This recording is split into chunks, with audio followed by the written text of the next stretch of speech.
on the bed, but we shaking. Rolling in the hood in the Corvette. For some damn reason, that's a damn threat. Gonna shine hard when the sun sets. If you bet these people gonna win, it's a sure bet. Yeah, I'm looking good like prosperity. When I step in the building, people stare at me. When my people hate, why do they hate on me? In the hood with the homies giving charity. Why the Hebrews hate, I got a gold chain. The Pharaoh gave the Joseph was a gold chain. If it's all good for him, I want the same thing. When I'm doing that, I tell the Lord to let the hell rain. What you think? And it's like it ain't no blessing. Let me shine a little harder, teach a lesson. It's a real lack of faith, what I'm addressing. If it ain't working that way, then change direction. We still in the hood, but we capable. Yeah, we know the thread spots is we make. Yeah, the rise to the top is inescapable. On a hunt for the bed, but we shaking. We still in the hood, but we capable. Yeah, we know the thread spots is we make. Yeah, the rise to the top is inescapable. On the hunt for the bed, but we shaking. Man, I'm really in the hood, really in the hood. When they see us, they think we up to no good. Headed to 23rd to watch a movie. Man, I still can't believe I'm in the movie. I know these niggas hate, but they don't move me. The minute you say that I can't, you lose me. Try to say what I'm speaking is vanity. What? But you never read Isaiah 53. Old King David in apology. Work hard and be poor ideology. Man, that spirit is poor methodology. If that's what you teach, then don't bother me. Not a big sin that people fail. Do things spur of the moment and go to jail. Or success without the most high.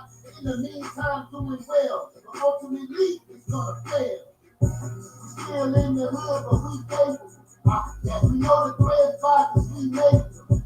Yeah, the rise to the top is inescapable. On a hunt for the bed, but we shaking. We still in the hood, but we capable. Yeah, we know the thread boxes we make them. Yeah, the rise to the top is inescapable. On the hunt for the bed, but we shaking. Come on, let's find out if you get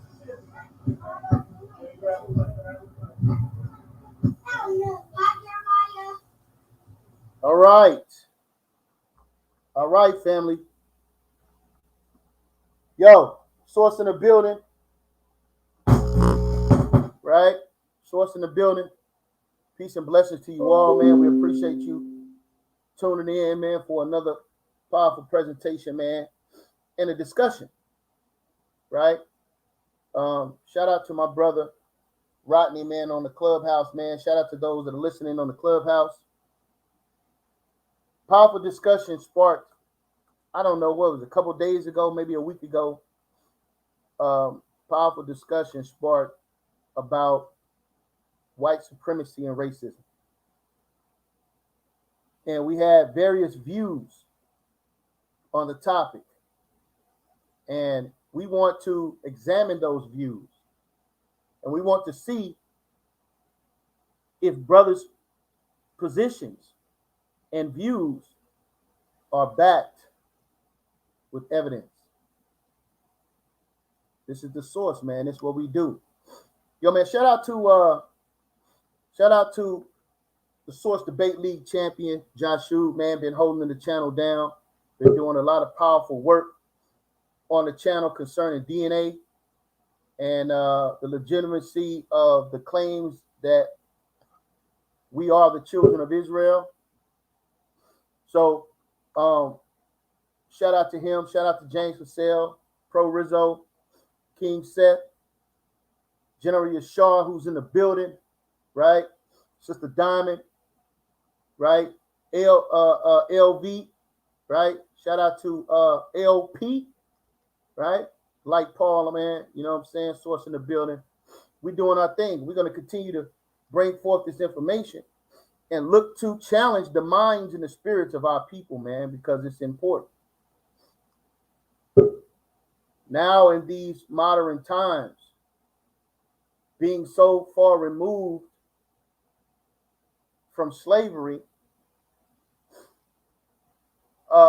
there's been questions of, have we transitioned from modern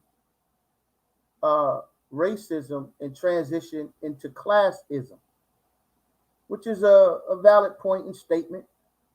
There has been certain forward progress in certain opportunities in America.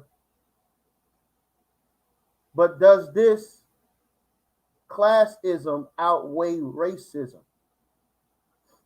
Is there still plots and schemes and aims toward the hindrance of so-called people of color? We want to examine these things. I got a video I'm gonna be playing. I have some articles we're gonna be examining, and other brothers on the platform are going to be bringing forth their points and views, and we're gonna have a powerful discussion concerning it. Right now, man, I want to take this opportunity to introduce the panel, man. For those that don't know, my name is Jeremiah Yah. Please say the Yah, right? I am the legacy champion of the Source Debate League. And I want to take this opportunity to introduce the founder, one of the founders of the Source, General Yashar, in the building, man. Talk to us, family. General Yashar, you there? You're on mute,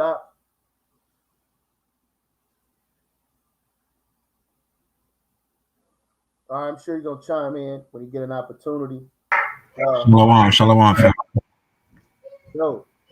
I got a lot with my twins right now. So when my family get back, I'm gonna tune in, but I'm gonna stay on pause though. Appreciate it, Appreciate it. All right. We got my dear brother from the Source, Is in the building, man. Talk to us, Is. Shalom. It's your boy Is, man. All praise to the Most High, man. Just really ready to sit back and enjoy this information, man, and learn all I can, absorb everything I can. Appreciate you. Let me kick it with you. Shalom. Source in the building. Source in the building, man. That's how we do, man. Got my dear brother, man, on the panel, Mr. Wiggins, all the way from Cali. What's going on, Shalom, what's up, my brother? It's a pleasure to be here, man. Always a pleasure to be on your show, man. Thank you for inviting me, and to all the guest panel. I'm so looking forward to talking to having this conversation, man. I think it's a great conversation that we need to have, and so I'm here, man, just to contribute and learn, man.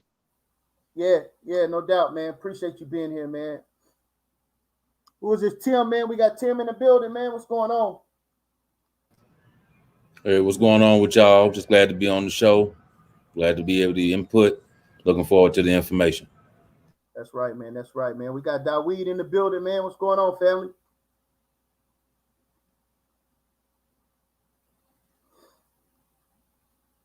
Believe you're on mute, we can't hear you.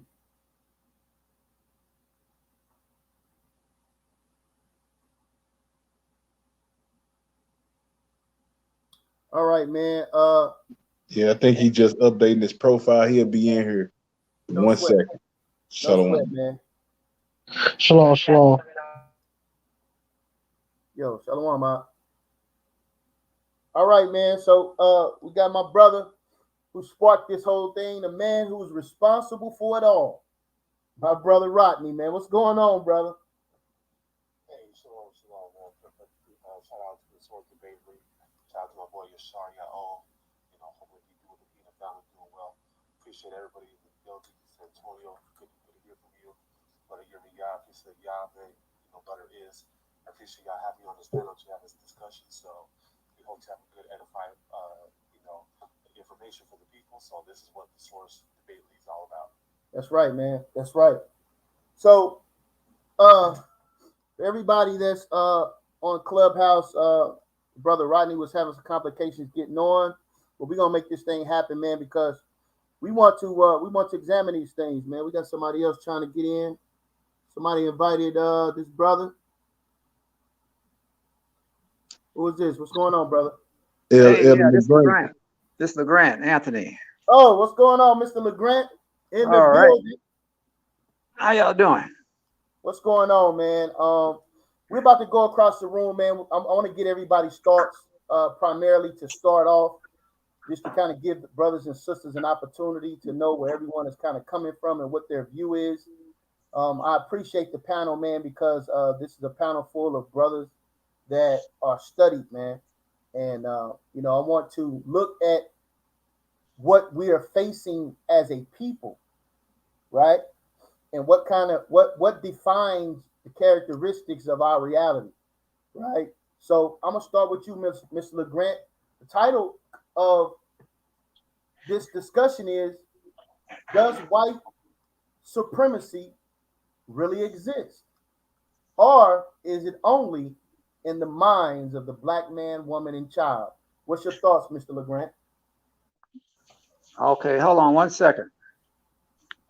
No sweat. Yes, it's not a figment of our imagination. It is something that affects black men and women and children every day in America. You know, the one thing that I find interesting is uh, when I grew up, race, the animosity in racism was pretty overt and out there in the open. Mm-hmm. So everybody knew uh, how white people felt about black people. I was born and raised until I was about in the 5th grade in a segregated society. I went to a segregated elementary school, and in the 4th grade, the law that was passed in 1954 was finally implemented in the mid 60s. So you see, even though the law was passed that supposedly outlawed racial discrimination, nothing ever happened Mm-hmm. in the neighborhood for darn near a decade. So just because a law passes, the law does not change the hearts of men. You cannot change the hearts of men by merely passing a law. So um, even though and when I was growing up, I was exposed to the Jim Crow racism where black people were not supposed to drink from white water fountains. They had signs white only, bathrooms white only. We couldn't go in a restaurant in the front door. We had to go around the back. And there was a restaurant in my neighborhood that had some real good hamburgers. So, but it was some serious good hamburgers. So we had to go around the back and get our hamburgers. And one day I was probably like in the 5th grade, and I was curious about what it was so special about not allowing black people to go in this restaurant. So I got bold one day and curious, and I decided I'm going to go in there and see what these people are going to do to me. I figured that I'm just a little boy, 5th grade. What can they do to me? So I was curious, and I went inside. I walked in the door, and as I was walking to the counter, everybody had their eyes on me like I was some kind of alien that just came out of space. So I went to the. 1 second, Mr. LeGrant. 1 second. I want to let you get that finished. Our brother La is trying to get on. La, you're gonna have to turn your mic on, right? And then when you come on, you can mute again. But in order for me to add you to the show, boom, there it is. There you go. All right. Shalakia, Mr. Grant, go ahead. Yeah, so I was walking to the counter, and everybody was looking at me like I was an alien, and I sat down at the counter. What state was this? This is in Florida. Okay. Yeah, Tampa, Florida. And the waitress came up to me and said, you're supposed to go right in the back. So I started to ask her why. But, I didn't want to cause any trouble because we live in the country, and it was just me and my mother. So I said, I don't want him to send the clan around or somebody else at night. So I just went around the back. But I was just curious to see what was so special. And I found out it was nothing special. So, racism, what I've seen and observed over the last 67 years is that it is the strategy of white people to suppress and oppress black people during their generation and pass along that baton of racism to the next generation. Because one thing I notice is that I understand the mindset of white people because I experienced their real inner feelings and beliefs growing up. But my children, when they were born into a world that was integrated.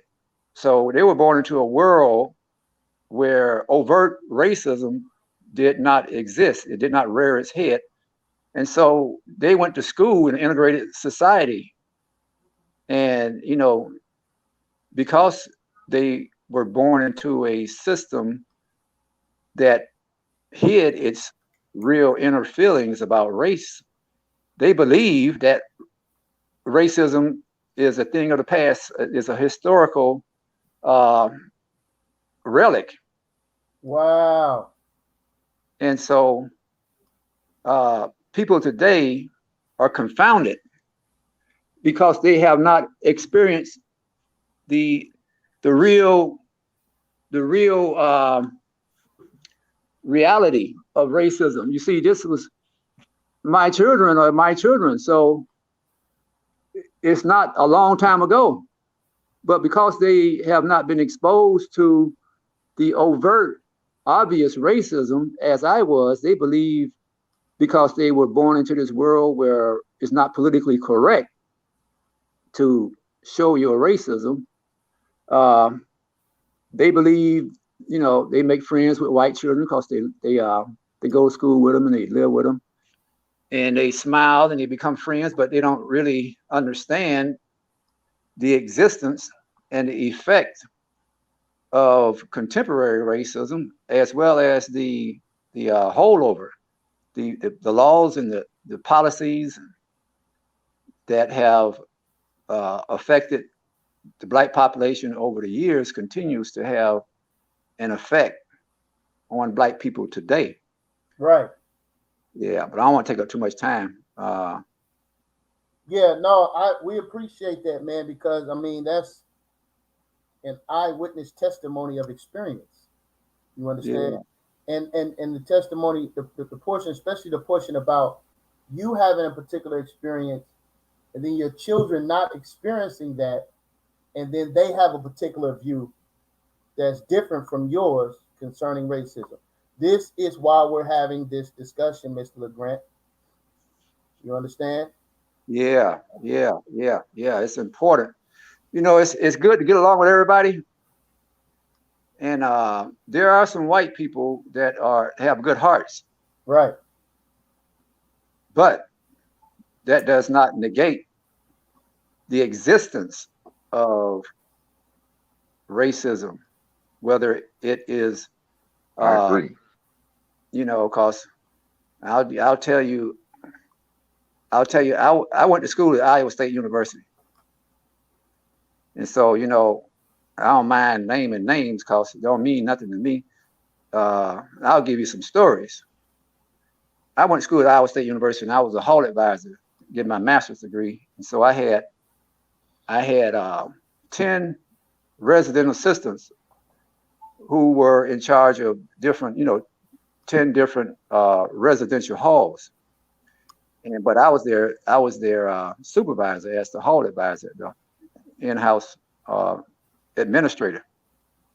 And so the administration said one day, they said, we want you all to when you have your staff meetings, to do something for personal development. So I decided that I would this week, I'm going to have something that would help them in their personal development that would benefit them in the future, because they were all engineers. In this particular hall, it was an engineering hall. All these people were engineers. So all my staff were engineers, electrical, mechanical, all types of engineers, different engineering and degrees.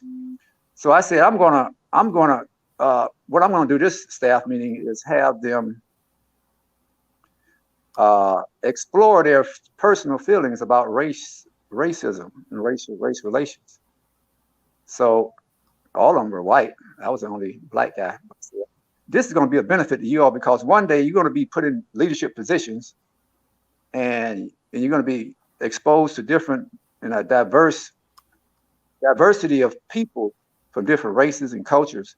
So you need to explore your own personal feelings now so that you will be able to be effective as a leader of a diverse group of people when you graduate and leave Iowa State in this monolithic racial environment. Um, so what I did was at the staff meeting, I went around the room and I said, I want everybody to give me your personal opinion about why do white people think they are superior. Mm. Oh, it was kind of uncomfortable. Mm-hmm. I told them why I was doing it. I said, now, in college, we learn a whole bunch of stuff. And this is an opportunity for you, a unique opportunity for you to explore this, because when you leave here, you're going out in the world, the real world, where it's going to be some black people, Spanish people, all kinds of people you got to deal with. So now it's an opportunity for you to dig down and let's explore this concept of racial superiority. Right. And so we went around the room and everybody gave their little opinion, and it was interesting because all the guys were white. And if they gave a some type of superficial lying opinion, they couldn't lie because they know their white brothers would know they were lying. Right. And then so everybody gave their opinion. And then I said, yeah. And then they finally got to one white guy, and he said the truth. Well, I said, wow, finally somebody has told the truth, because we all had good relationships. Froze up a little bit, Mr. LeGrant. Oh, what'd you say? You froze up a little bit on that last part. Oh, okay. I said, we finally came to one white guy, and he finally told the truth. Uh-huh. I said, yeah, I said, finally, man. He said, it's very hard not to believe something you've been taught all your life from since the time you were small. It's hard not to believe something you've been taught by your parents, your relatives, when you went to school, your friends. It's hard not to believe something when you have been taught that all your life. I said, okay, now somebody finally told the truth. Now he wasn't a racist person. He was an honest person who said, I might not overtly express any type of racism or have any ill feelings towards black people or people of color or any other race, but that does not negate the fact that I have been taught this, and it's in my subconscious, whether I want to deny it or not. But here in this room, he was honest enough to bring this out, which I guess relieved a lot of other guys from their duty to tell the truth. So, yeah, man, I appreciate that, man. Sincerely, man.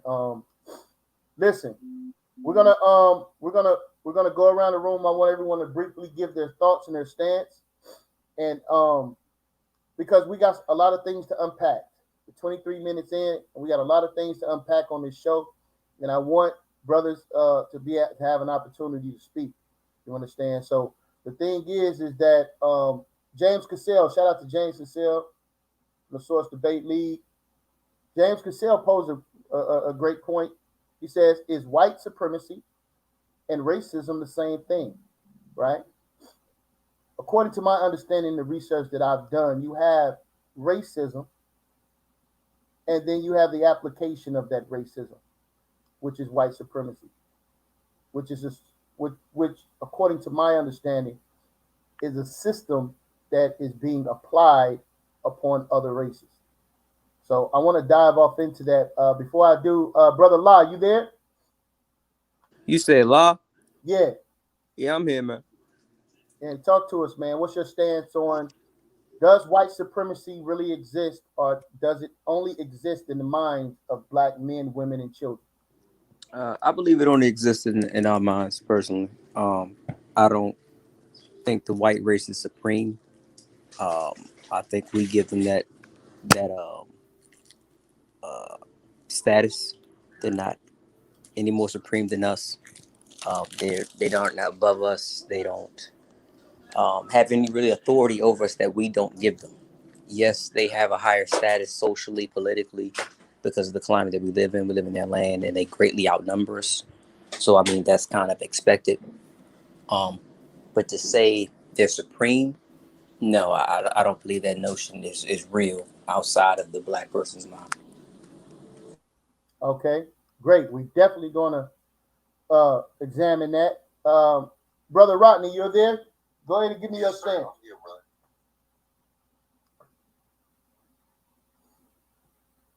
Go ahead and give your stance. The floor is yours. I appreciate that. Yeah, so white supremacy doesn't exist. It is a this concept of white supremacy is a state of mind within not black people, but it is perpetuated by black people. But it's actually mainly in the state of mind of poor white people, right? So the concept of white supremacy is not the idea of that they feel superior, but is the notion that they feel that that they are inferior, right? So they have this inferiority complex that they're trying to mask over superiority. So this concept of white supremacy is mainly perpetuated by black people, and by black people giving the notion of white supremacy exists, we are already giving ourselves the notion that that the white man and the white woman is superior to us, and no black person in their right mind will ever say a white person is superior to them. So that's why the concept of white supremacy doesn't exist and is not in our manifest reality. Appreciate that, man. Listen, again, family, this is why we're having this conversation. For me personally, it's a very important thing that we examine this and we hear all sides. All right. My brother James Cassell just jumped in, man. What's going on, James? Introduce yourself, man. Shalom. Can you hear me? Yeah, I can hear you, bro. Oh, that's great. That's great. So what's your thoughts, man? Does white supremacy exist? Does it really exist, or is it only in the minds of the black man, woman, and child? Well, I wouldn't say it's only in the mind unless you have some a different definition of white supremacy than what I understand it to be. I understand white supremacy to be the application of white dominance in our education systems, um, the application of racism as far as it came to when they wouldn't allow us to get certain loans and stuff to get land. Uh, when they refused to give us things they promised us, like 40 acres and a mule, because they can do that from a position of dominance in this society. It's only teaching us, Greek culture growing up, where we had to go and dig in these history books ourselves to learn our own history and culture. Right. So I wouldn't say it's just in our minds now, unless you're defining it just as you seeing white people as being superior to you. I don't think that's necessarily what white supremacy is. Like I said, white supremacy is the application of their power and dominance within their own borders in the education system, in the economic systems, and things like that in order to hold black people down. And I think that there's no way anyone can look through history and say that that type of white supremacy did not exist. Great. Excellent. All right. Tim, talk to us, man. What's your thoughts? Does white supremacy really exist, or it only exists in the minds of the black man, woman, and child?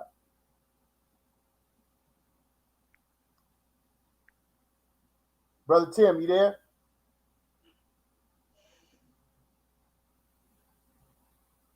Timothy Woods, you there? Yeah, I'm here. I'm here. Sorry, man. I apologize. Um, I believe that in the white community and in the white mind, it does, and so it's going to be a hard fix to try to eradicate some of the mindsets that are ingrained into the mind of those who feel like they are superior. Now, if the question is, do it exist in our mind? Only in the minds of those who have limited themselves by it. So no, it does not exist unless it's in the mind of somebody who has decided that they want to be limited by it. The system that has been set up, it was set up by those who um, ascribe to supremacy. Period. And therefore, no, I don't think we got it.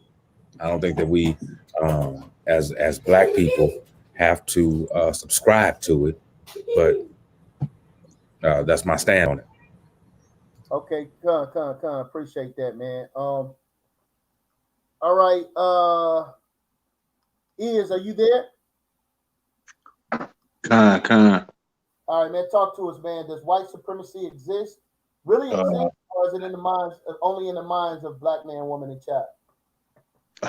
yeah. Last time I checked, they think they are superior or supreme, but genetics say different. But yeah, man, they have the power to express that mindset, even to the extent of physical actions, man. So yeah, it's there, and we don't have the power to do anything back.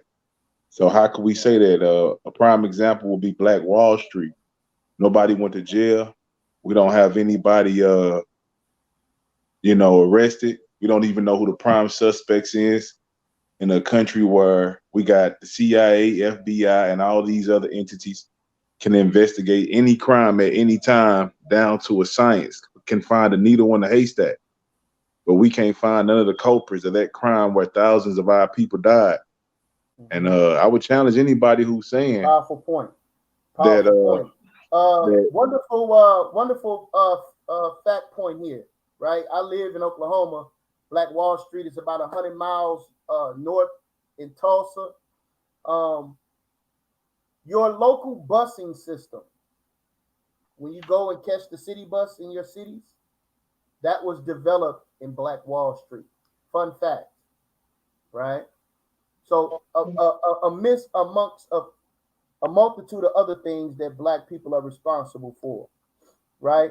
So what I want to do after hearing everyone's stance, I believe I called on everyone. can you hear me? Yeah. Let me just finish that thought if it's cool. Oh yeah, no sweat. Go ahead, brother. Yeah, like so for these entities to say that they can't find these explore their personal feelings about Kind of break it up is go yeah, ahead. yeah. So for us to believe that, man, and say that it does not exist, bro, I think we ought to look at history just a little bit more and the statistics to get a much clearer understanding of what's actually going on and what's actually hidden behind the deep layers of the skin. Appreciate that, bro. Yeah, no doubt. I agree with you wholeheartedly. All right, so what I want to do right now, I want to share a video, right? And in this particular video, it is going to magnify certain points and it's going to touch a range of things. It's going to touch racism. It's going to touch white supremacy. It's also going to touch bigotry, right? And a few other points. Now, this is going to be coming directly from white people, okay? And we're gonna chop this video up. I'm gonna stop it periodically, and I want to get the views and the thoughts from you brothers concerning what was just stated. So I'm gonna share my screen. Everybody that's watching, man, hit the like button, man. Show some love to the source. Those that are listening in on the Clubhouse the Source Debate League on the Clubhouse, man. Follow us, man. We're gonna keep bringing this powerful Salakia. Yeah, go ahead, Brother Daeed, he didn't get the chance to state his point real fast. Yeah, I called on him and he didn't answer. You there, Dawid? Yeah, came off fault, Aki. Yeah. No So I would just like to say that yes, white supremacy is the mindset that you see manifested through the racism that is currently in our society. So even though only a certain percentage, a certain small percentage of the ruling class actually has the power to implement white supremacy. Most of the population of whites, or Europeans actually have the mindset of white supremacy, which then further uh, allows it to be carried out in society. That's right. That's right. All right. So again, I'm about to play a video, man. And when I watched this video, I felt that our people need to hear this, man. Right? So-called black people need to hear this video, man. Right? So let me go ahead and get my uh my notification for sharing other people's properties, intellectual properties. Let me post this real quick so it ain't no problem with the YouTube. All right, I'm gonna put the fair use up real quick. All right, fair use, fair use, fair use. All right, let me share this real quick. All right, here we go. Y'all let me know if y'all can see and hear this.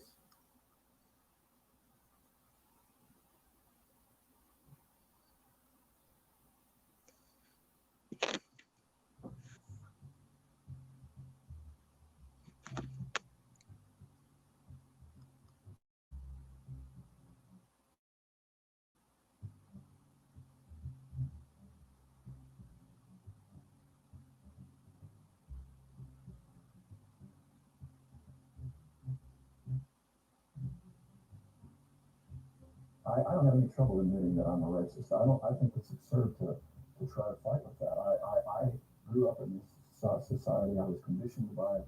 I think internally in my psyche, I've grounded and rooted those attitudes, and I see it in me all the time. You can turn up the volume. And that's where I still am and working on it, because I know what I've done, what people like me have done. Okay. Way I know what's going on. One second. It's not in any way. I know what's going on. What it means to be white. I have a white skin, and that with that white skin comes along a whole mess of privileges that I have, and I don't ask for them; they just are there. 1 second, family. Started to break. 1 second. I know what's going on. All right. Let me stop this. Stop screen share. Let me go back. I didn't hit the volume on there. All right. All right. Hold on. Here we go. Boom. All right. Bear with me. I'm about to pull it right now. Let's go back. All right.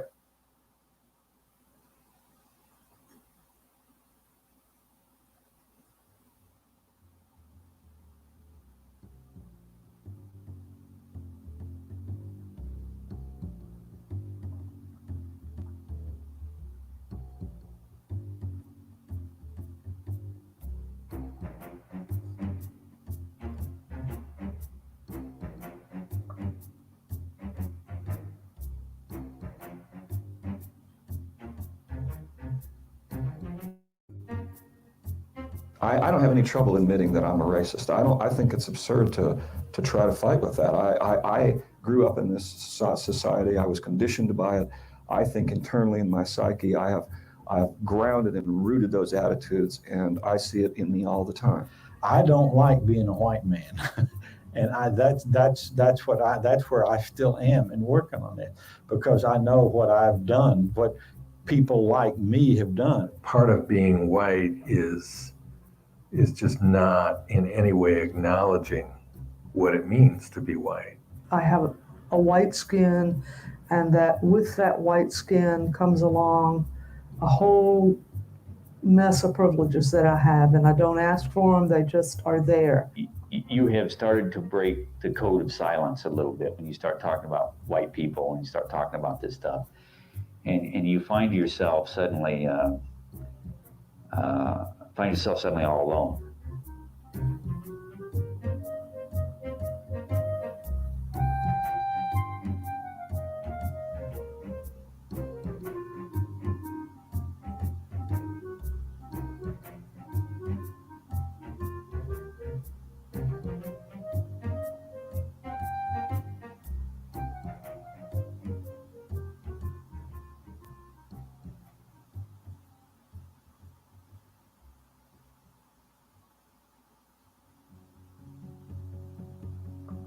All right, so what they're going to do is that they're going to start talking about this classification of whites and how did it change when Europeans started to come over here to America and fall under this classification of whites. Can everyone hear me? Yeah, we can hear you. Really, people Yeah, we coming can to hear you, man. of searching for a better life and escaping poverty.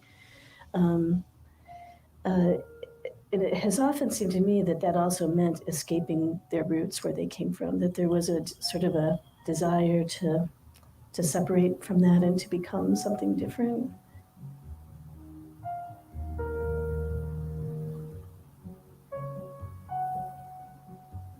Means that I have Scotch-Irish ancestry with a little bit of German. I'm European, and I came over some 250 years ago. My ancestors are from England and Germany. My ancestors are German and Russian and Scottish. In my father's side, it was Irish, and my mother's side, it was probably English, but I don't know a lot about her side. I'm French Indian. I guess you'd say I got a little Cajun in me. Ireland. Can you identify as Irish? No, not really. I identify as American. British, Scotch-Irish. Scotch, that's where my ancestors are from, supposedly, but hasn't had any impact on me. Doesn't mean anything. I think pilgrims. When I think of where did I come from, I think pilgrims, but no. But I'm sure somewhere down the line I am.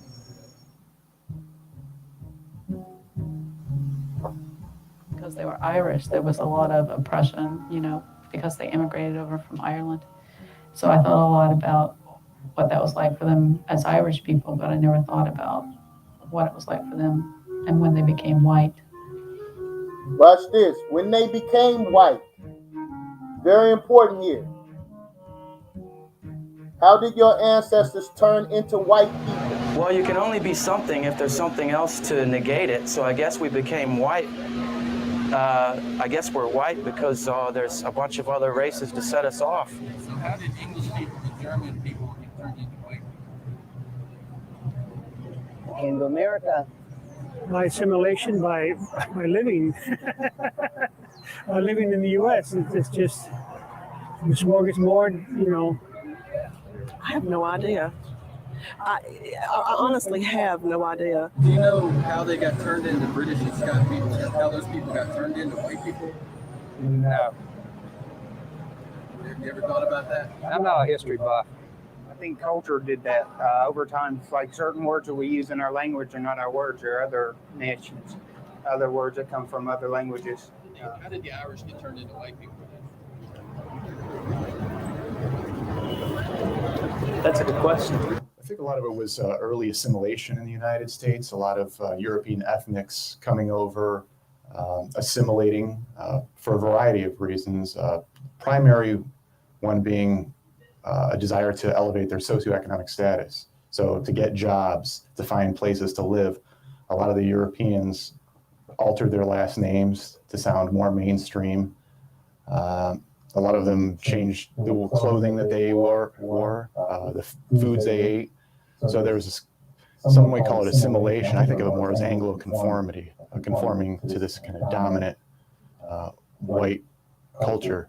But the reality is that those persons who are white and who are considered white and treated as such in this society, by virtue of being white and treated that way, have had to give up who they really were. If they were Russian American, my father's side of the family, grandfather's side, great-grandfather came here from Russia in 1910. He had to give up what it meant to be a Jew, a Russian Jew from Eastern Europe, to become an American, which really meant to become white. The Irish had to do the same thing. The Italians had to do the same thing. The Greeks had to do the same thing. All these European ethnics who were not white Anglo-Saxon Protestants had to give up their actual identities for the sake of whiteness.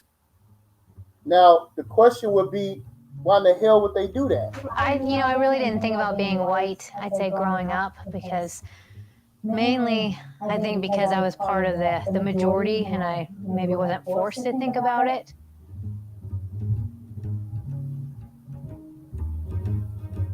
What does it mean to be white?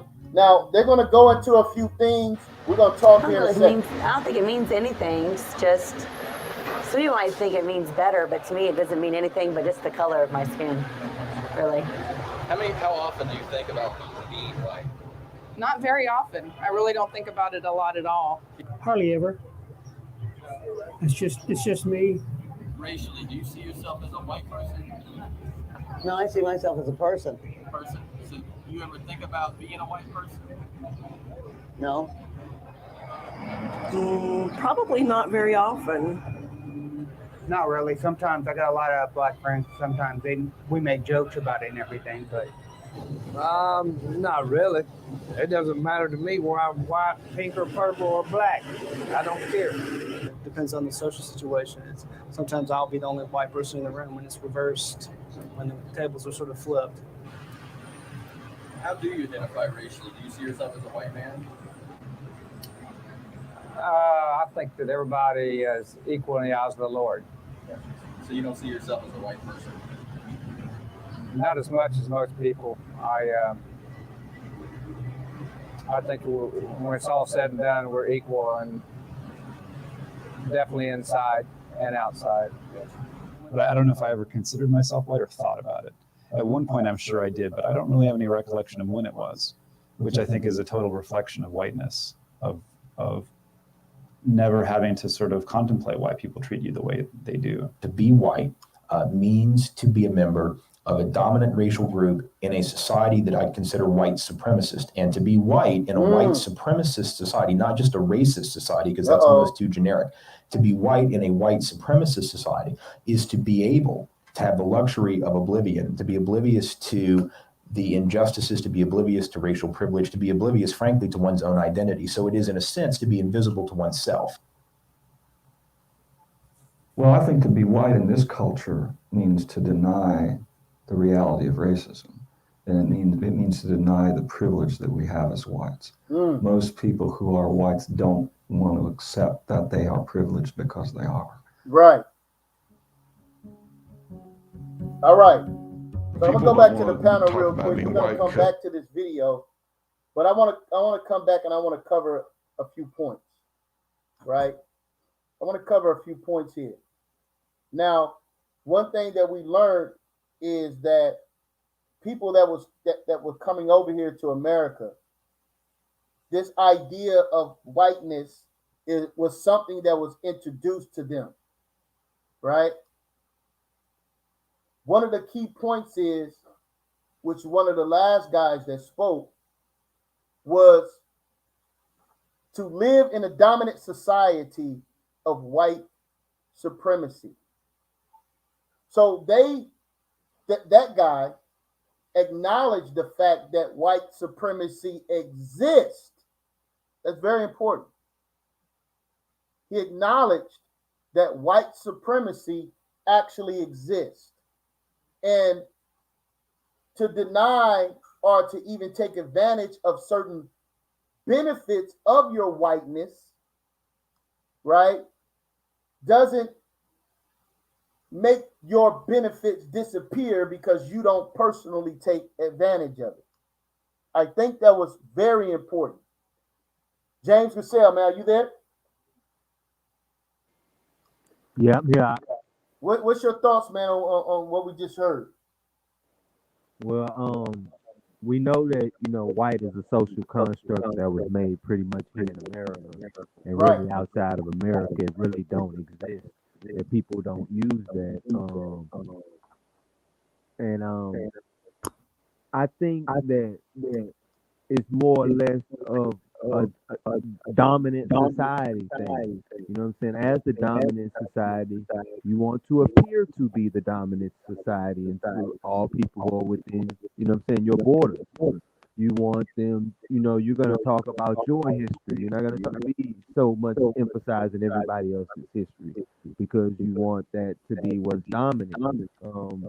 But I think that, again, like I was saying a little bit earlier, when it comes to America, there's a lot of distortion of history, a lot of removing any evidence of, our existence that went on in history, in the history of the education system here in America. And that's a big part of, what I view as white supremacy, and with the education and stuff, and but like I said, it's factual about the Right. social construct. Somebody was saying that it was an echo, so I'm trying to manage this again. I'm multi-streaming through Clubhouse. So if there is an echo, you guys let me know. I'll hit the mute button. Hopefully that'll help clear up the echo. All right. But yeah, powerful points, James. Powerful points. Hey, La, you there? Yeah, I'm here. What's some of your thoughts on what we just watched? In all honesty, I'm not. Yeah, there is an echo. I can hear myself. Okay, let me mute it out. Go ahead. All right. It might just be me because I still hear it. But what was said to me wasn't really too surprising. There's differences amongst white people, as we've always known. They tend to differ based upon who they are, what they are, where they came from, their origin. It's a lot of distorted history with them. So none of that really surprised me. But when it comes to the white supremacy issue, I mean, I think it all is just in its name. When you say white supremacy, you are literally just talking about them being supreme. And if you want to say supreme, okay, well then we would have to go into what aspect, or are we speaking in just in general? But yeah, like I said, that's my perspective on what we just saw. All right, so I want to address that because I heard you say it earlier, and we talked about this the other day a little bit. I think this defining white supremacy as black people acknowledging that white people are supreme. I don't think that's what white supremacy is, brother. I don't think it's a case of us acknowledging that they're better than we are. I don't believe we believe that. White supremacy is a system. It is the act of racism forcing and utilizing privilege to impose upon other ethnic groups. I don't see it as simply acknowledgement of someone else is better. I see it as certain systems have been put in place for certain benefits to benefit a particular race of people. In this case, white people, so-called, right? So I believe it's imperative that we have a clear understanding of defining what supremacy is so we can remove the talking point concerning if you believe white supremacy exists, you believe it because you are saying that other people are superior. I don't think that's the case. Brother Rodney, are you there?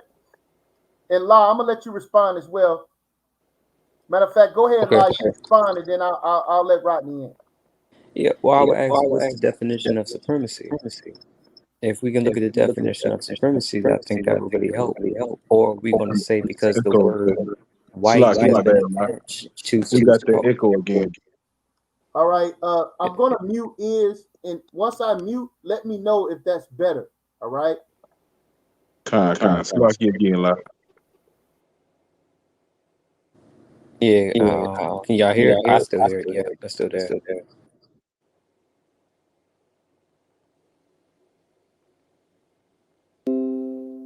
How about now? Is the echo gone?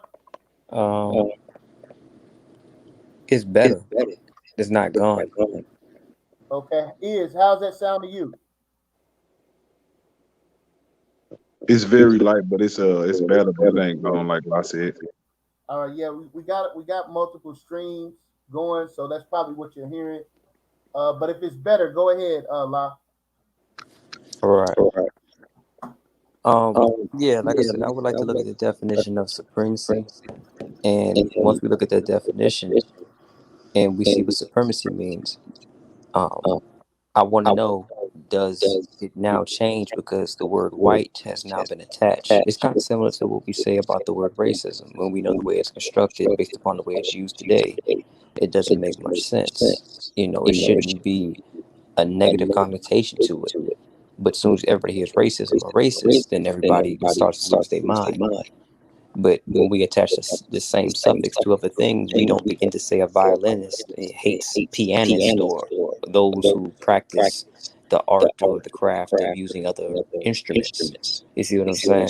If you're familiar with that line of reasoning, it's the same thing with the supremacy aspect. Are we now changing the definition of supremacy once white has been attached, or are we going to maintain the proper definition and constructs of the words as they are?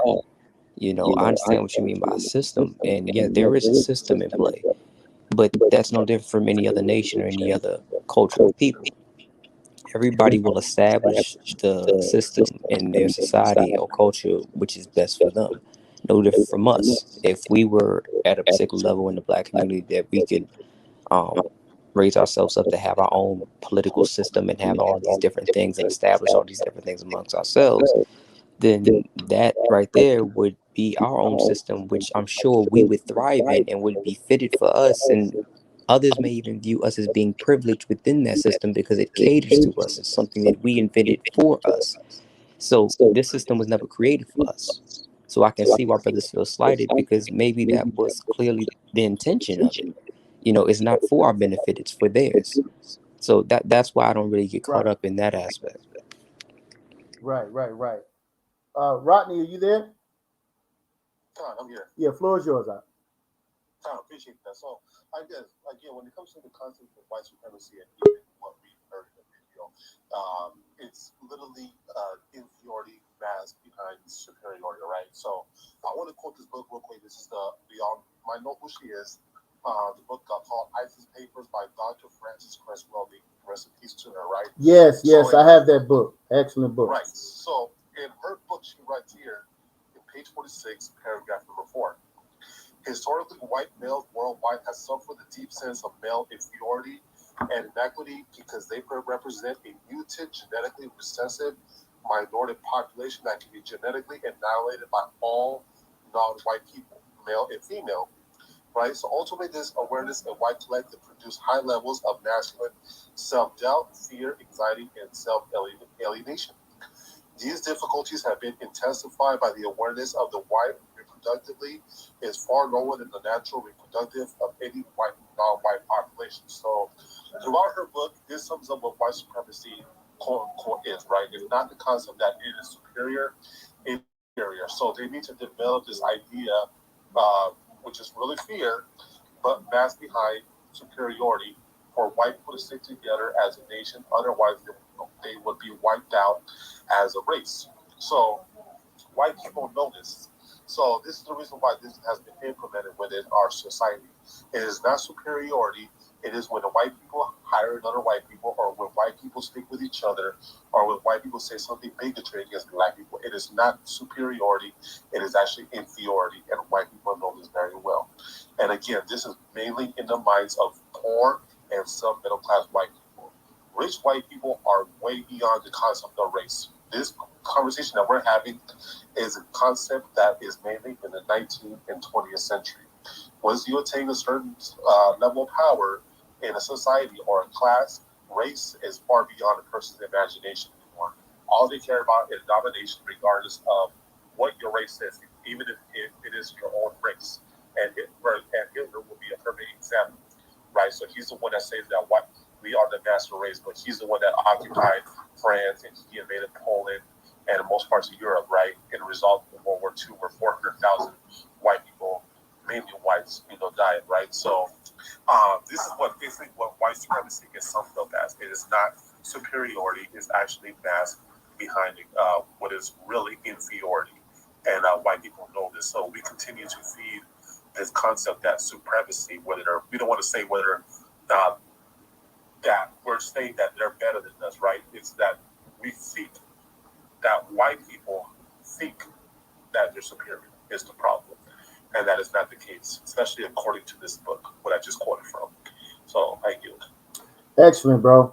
Excellent, powerful. Again, for me, it's imperative that our views are backed with some sort of factual data that we can examine. All right. So excellent. James Cassell, we have you on the screen, man. You wanted to say something?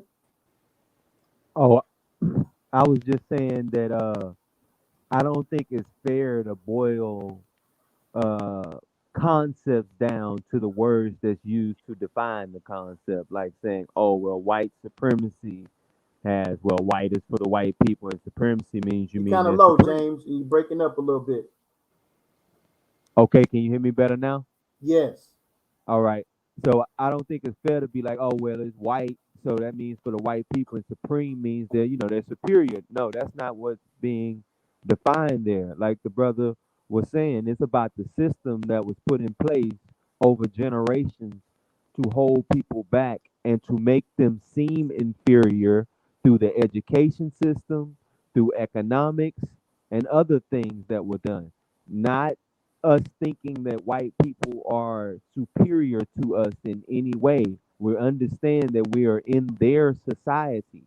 If we went to somewhere in Africa, then those native Africans would probably have dominance over us as being Americans coming back over there. So it would still be We kind of some. lost the last part.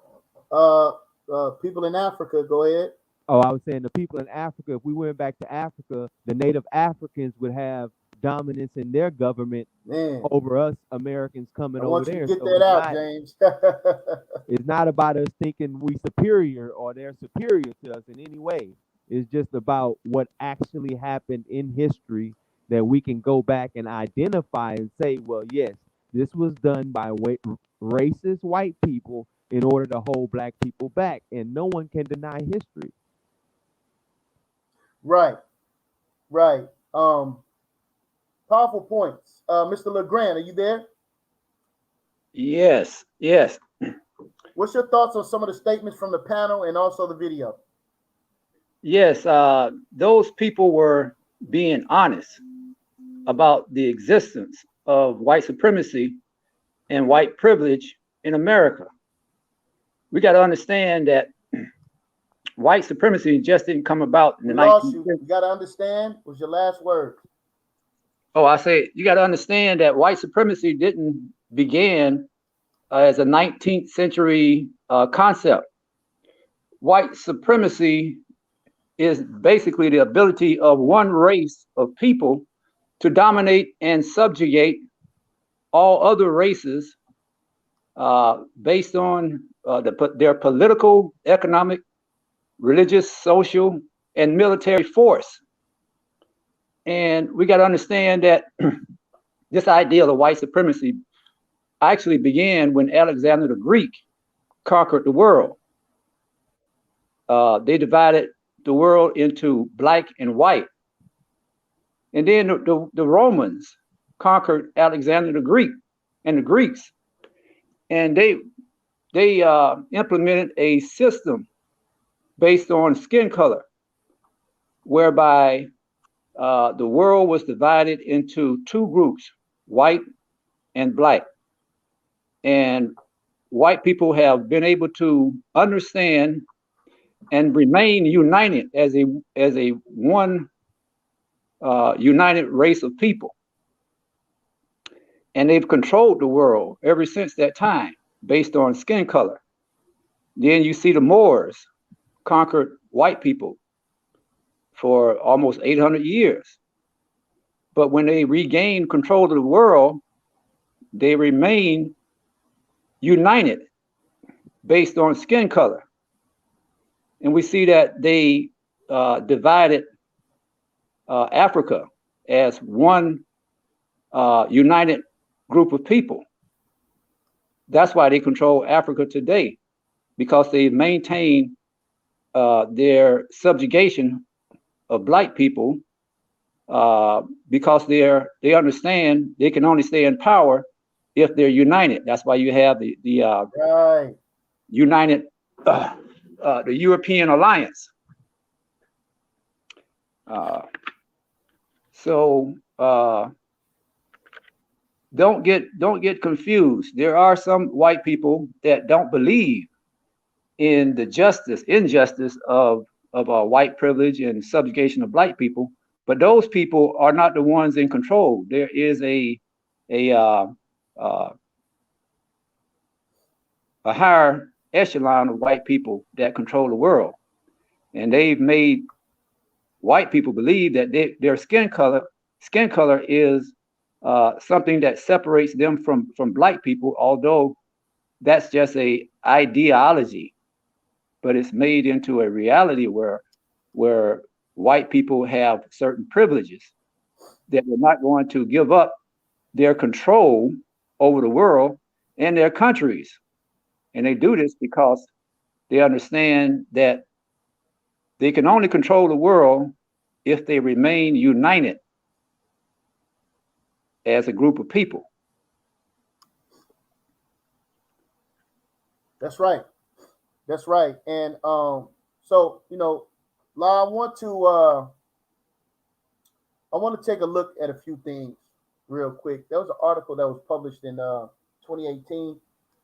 I want to take a look at this real quick and go through this to highlight a few points. I want to get your response. Then we're going to go back to the video because there's a few more things that the video highlights that I want us to also talk about. So, are you there? All right. So I want you to read this article for us, man. I'm going to share my screen. We're going to go into this article real quick, which is let me know if you all can see this. 26 simple charts to show friends and family who aren't convinced racism is still a problem in America. All right, I want to get down to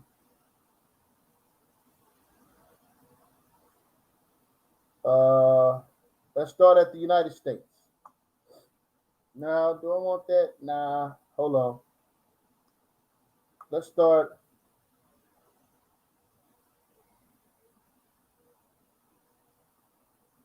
No, I don't want all of that. Okay, let's start here. The employment population ratio.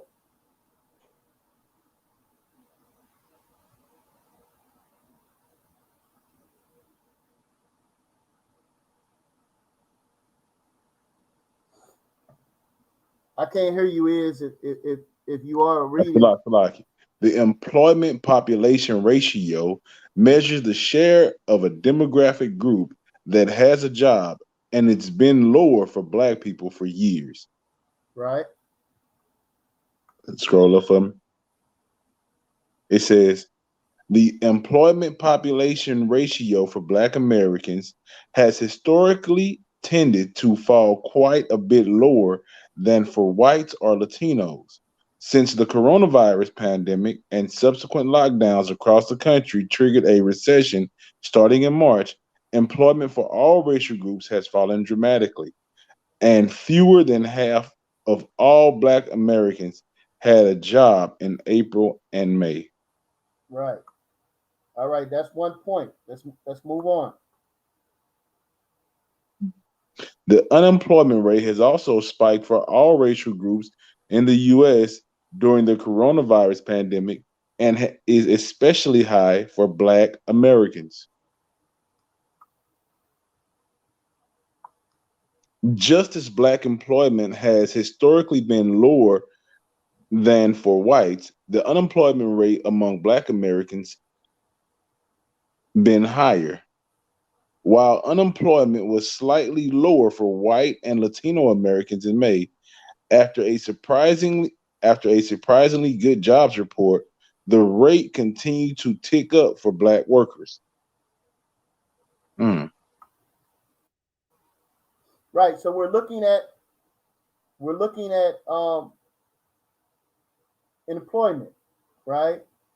So let's move on here to, well, we want yeah, let's get this. The Bureau of Labor Statistics. The Bureau of Labor Statistics shows that 54% of employed Asians work in management, professional, and related occupations. The highest paying occupation category, compared with 41% of employed whites, 31% employed blacks, and 22% employed Hispanics. Right. This, in part, can be explained by racist hiring practice that kept blacks out of business for decades under Jim Crow. It can also be explained by more subtle forms of prejudice today. Can you scroll up some up? Yeah, so remember, Brother LeGrant talked about he experienced this Jim Crow thing, right? So I think that's very important. He says what? This is in part can be explained by racist hiring practices. Why would there be racist hiring practices? Remember what our brother Rodney said. Rodney said that this is about superiority, and this thing is in our mind. Brother Law said that we're saying that other people are better than us if we acknowledge this, but yet I'm saying that white supremacy is a system, and we're seeing evidence. I'm presenting evidence to you all of that system, right? Which is what this is part this this in part can be explained by racist hiring practices. This is white supremacy, and we're seeing it being implemented against us. This is a system.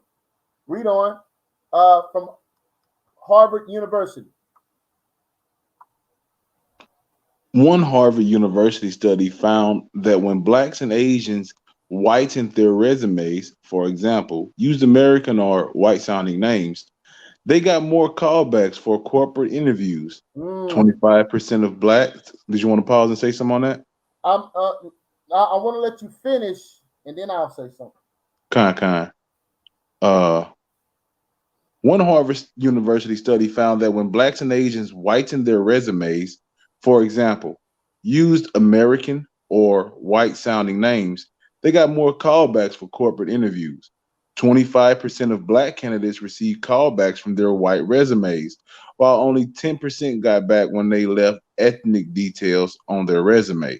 So now, correct me if I'm wrong, isn't this an example of a system being purposely implemented against a people? Because it's not about job performance. It's not about your ability to perform at work. This is about you conforming to their idea, right? To their idea, and giving them the opportunity to clear out or clean out certain ethnic groups that they don't want to have the opportunity for a callback, right? Or am I live? I mean, talk to me, brother. Well, I think it's, in all honesty, I think it's really about how you're going about defining it. See, when I'm looking at the words that are being used, that's how I'm defining. I'm using the definition of the words and I'm applying them. Now, it's all about how it is that you're choosing to use the words. We understand that we have certain words that you could say, if you want to go in a very literal sense, that you're using out of context. But at the same time, I can understand exactly what it is that you mean. You know what I'm saying? Like, if you was like, oh man, she's bad. I understand the literal definition of what that means, but then I also understood the context in which you chose to use it in. And that's a very simple example that I'm giving to try to relate to what it is you're saying here. White supremacy, the definitions of the word is not changing because of how we want to apply them. It's just all about the context in which you're choosing to use them, and you're choosing to apply to a system. I never denied that, never said this a system doesn't exist. I've actually acknowledged that. And I honestly don't contest with the system. I'm not surprised by it. It doesn't really bother me because I expect that of them. I know what I'm up against. It's like it's no different when I engage with police. I had an engagement with officers the other night, and I already knew what to expect. I know what I'm up against. With their actions and their words don't surprise me because I recognize what it is that you are. So it's the same thing when it comes to this system. Their wickedness doesn't surprise me. Their injustice doesn't surprise me because I know what I'm up against. I'm more surprised when I receive justice. I'm more surprised when I receive some type of fairness. So when you're talking about the system, I don't look at this system and say, "Oh man, white supremacy." No, if you are the majority and this is your land, and you know what I mean, you um, make the laws here and everything else, I would expect it to be more for your people and for your people to feel privileged, and for others to say, "Oh, we feel underprivileged." I expect that because in reality, it would be the exact same way if it was me and my people's land. We should feel privileged. Things should be catered to us. They should be more in our favor. You know what I mean? But that right there is, like I said, it's just my point of view, and I don't think it's any different from any other culture.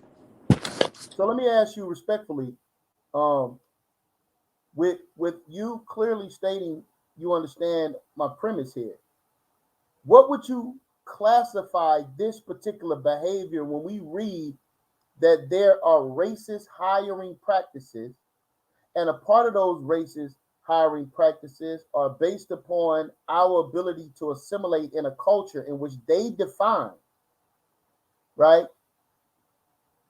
So, what would you classify the reality of the experience in which our people are undergoing? It's just the reality of being in somebody else's land, being under somebody else's laws, and having to, um, I guess, walk in somebody else's culture. You see what I'm saying? At the end of the day, like I said, it's all theirs. So they're gonna run it how they want. If we view it as unjust, then I mean, we can either fight against it or we can conform to it. That's really our only two options. Right. So, um, am I making a mistake in classifying this particular set of practices as white supremacy as being something that is utilized to oppress others? Am I making a mistake in that terminology as I'm presenting it to my brothers and sisters? I wouldn't say you're making a mistake. That's how you perceive it. I wouldn't say that's making a mistake. I think it's a very real reality. As time has went on, I mean, people can say whether or not it's gotten better. I mean, that's really subjective. I guess it's also based on your own experiences. But no, I wouldn't say you're making a mistake by saying that. No. So if I in turn say, well, white supremacy doesn't exist, it's only in our minds, wouldn't that also be saying that racist hiring practices based upon our lack of ability to conform to a reality in which they define also doesn't exist? No, unless you only use it within the context you're choosing to apply it. Like if you're using it in my context, no. All right. James Cassell, are you there?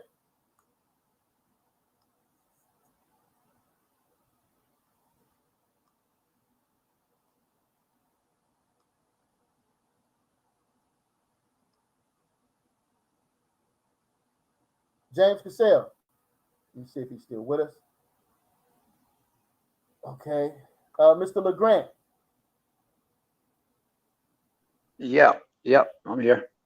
Okay, I see you still there, Timothy. Also, let me go to Tim real quick. Tim, um, according to what the dialogue me and La just had, what's your thoughts on me utilizing the classification of white supremacy as a practice being used against us as a people? What's your thoughts?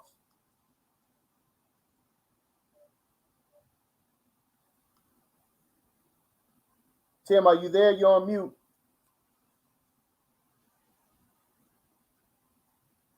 All right, we'll come back to Tim. Mr. LeGrand, same question. Let me give you an example of how white supremacy is utilized against us as a practice today. And I want to use the example of college football, for example. I wrote a book entitled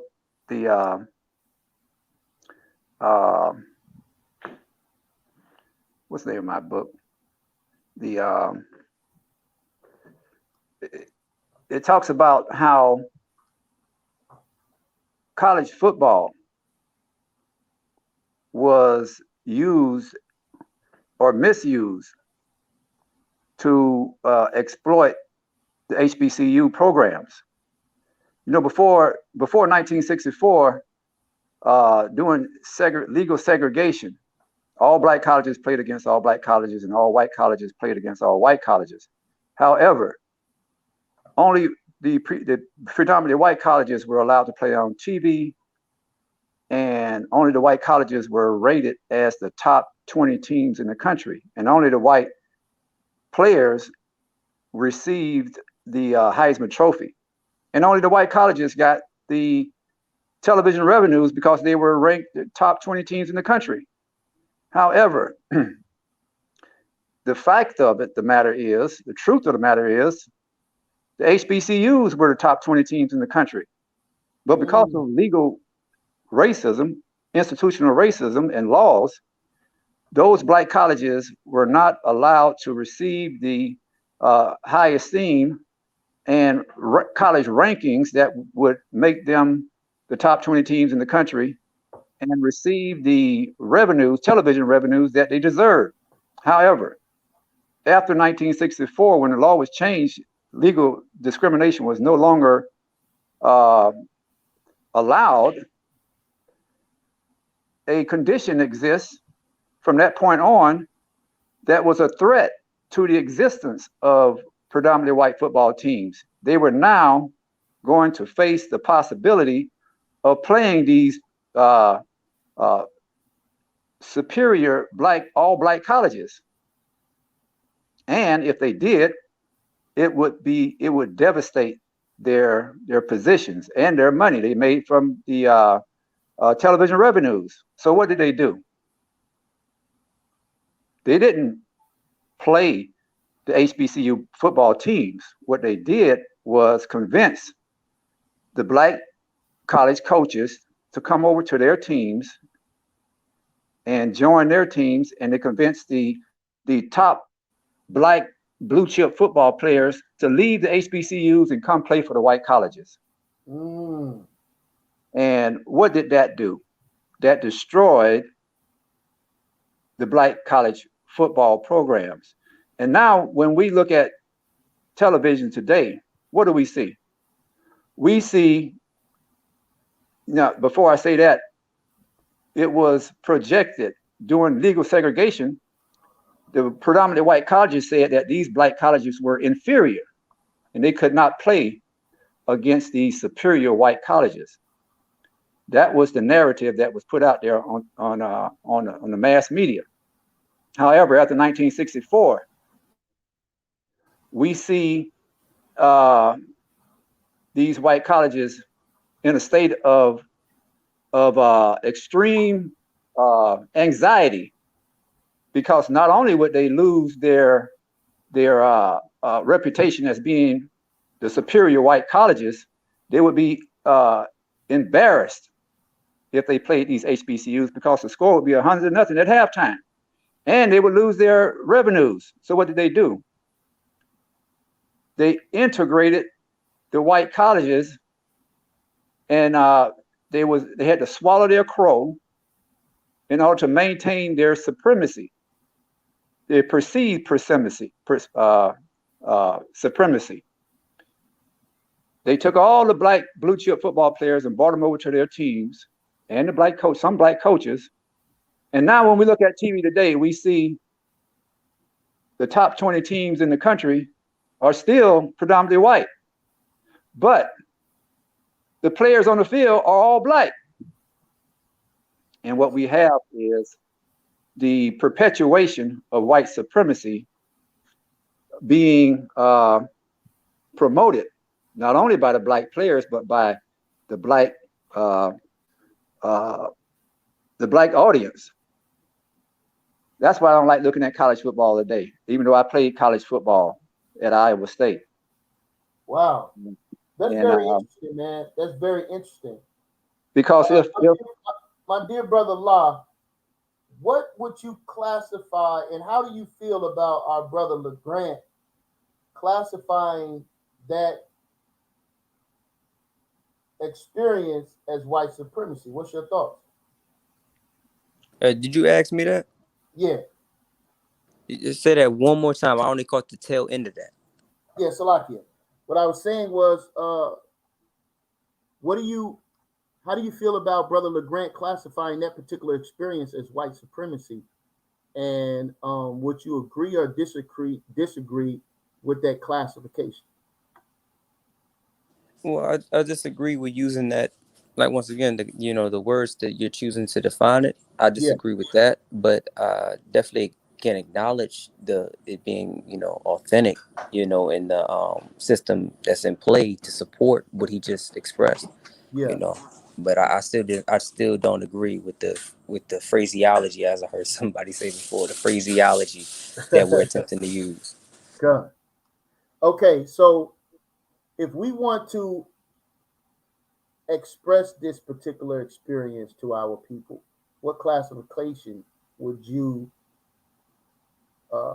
feel that would be better suited to classify this particular experience or this particular system that is being used? Because he gave an example of a system or something being systematically done, purposely done against our people. I would say the best classification for it, honestly, would just be the American government. Exactly what it is. You know what I mean? Their system. Is it racism? Is it very? Okay. All right. Are you there? We're gonna go back to the article. We're gonna read a few more things.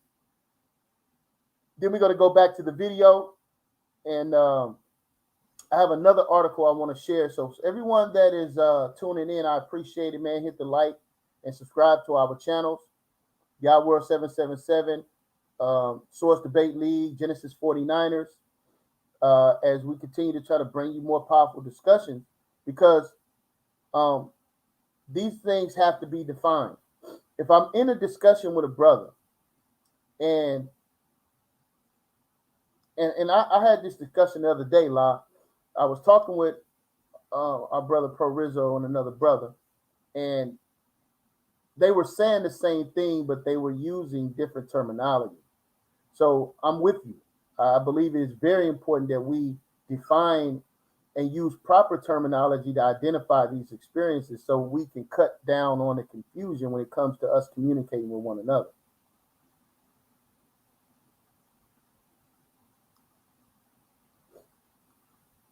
Brother are you there?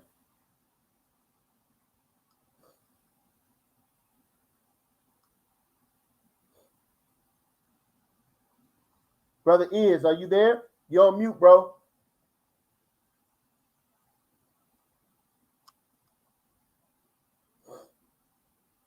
Hey, can I say one other thing? Yeah, go ahead, Mr. LeGrant. Yeah, I was going to say that after legal segregation was dissolved by the Civil Rights Act of 1964, if the black colleges would have played the white colleges, they would have gained the national recognition as the top 20 teams in the country, and the television revenues, and we would be looking at HBCUs playing on TV as the top 20 teams in the country, making the billions of dollars that are now being made by these predominantly white colleges. See, that was an institutional decision. the decision to integrate and bring these black blue chip football players over to these predominantly white colleges was not based on a humanitarian change of mindset.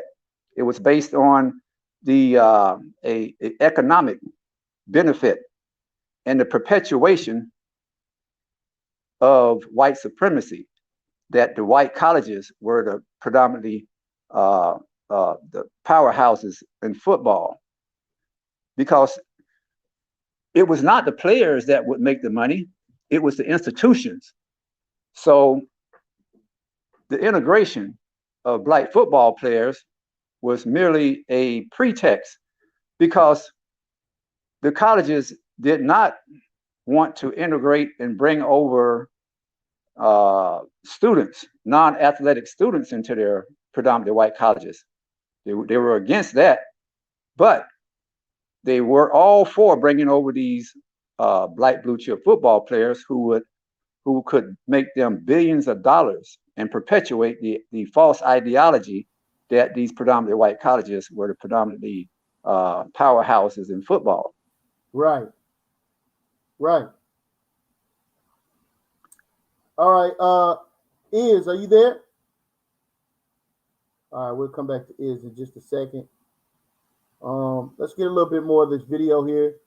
Check this out, Mr. LeGrant, Brother La.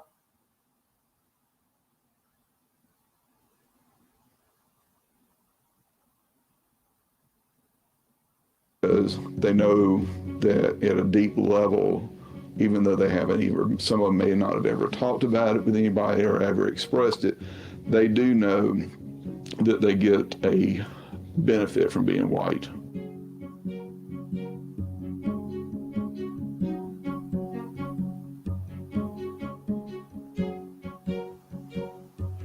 If you're white in this country, there's certain advantages that come your way, and it doesn't really matter whether you want to or not, or whether you're in touch with it or not. Now I know there are privileges that I enjoy simply because I'm white. Every minute of my life, I'm aware of my white privilege, of the fact that I have a white skin, and that with that white skin comes along a whole mess of privileges that I have, and I don't ask for them, they just are there. There are things that come to me, that belong to me, that I'm given and that I expect just because I'm white, that I never wonder about, ask about, discuss. And that's the power of it, is that the privilege of expecting that I'm going to go to good schools and that I'm going to have choices no matter what, that there will always be a choice that will be probably pretty reasonable, that will work out pretty well for me. To me, it's about privilege. A lot of people get to walk around thinking that we live in a meritocracy and thinking that their own hard work is the only thing that's, responsible for their achievements. I think that it means, it has, and I think that it shapes everything. White privilege is probably the freedom to move through the world fearlessly in a way that Black people cannot move through the world. That you can take advantage of opportunities with much less fear and an assumption that you'll be treated equally with all other white people. Part of it is not having to even think about it. And so in a way, it's sort of like the privilege of having that space in your mind free to think about other things and be concerned about other things. So it's not even having to think about race is part of the privilege. White privilege is being able to walk into a department store and not be followed by the detective. A friend of mine who's Asian American, she was very unfairly treated at a department store. She was at a cosmetics counter, and she had bought something and it came with a free gift. So the woman at the counter put the free gift in the bag, and my friend didn't know that the free gift had already been put in the bag, so she had grabbed the one on the counter and put it in the bag unknowingly. Just as the sweetest woman, wouldn't hurt a fly. Just and they called the cops on her, and she was taken to jail and arrested. I put myself in the same position that she was at, and I know there's no way I would have been arrested. I know I would not have been arrested. You know, it's the assumption that when you go to buy a car that you're going to have the money, or it's the assumption that when you go into a real estate office looking for a place to rent, unless you wear raggedy clothes, you know, it's that you're going to want to go into this nice neighborhood. You basically get to say what you want to, be anywhere you want to. You get privilege. You don't have to work as hard. You can slack off in jobs and still get promoted and still not have to worry about somebody coming after you. So whiteness to me is about privilege and access to information systems, people, and power that you didn't earn. I went through a time where I was poor and I had to take care of my father, and I worked with about 100 African-American men, and I was the only white male on the shop floor. And I was really horrible at this job. It was a metal grinder. I'd grind too much of it. I'd make big indentations. I was constantly messing up, and I was sure I was going to get fired. It was just a matter of time. And about 6 months into the job, the boss and a few of the managers come over. They're all white men. And I thought, this is it. This is the day I'm getting fired. And they came over and told me that they've had their eye on me and they think that I'm management material. Wow. I said, what? Yeah. And they said, yeah, you stick around for a while and we think you've got potential to be a manager here. It's all embedded in every piece of our country. It's embedded. I mean, for me, it is hard to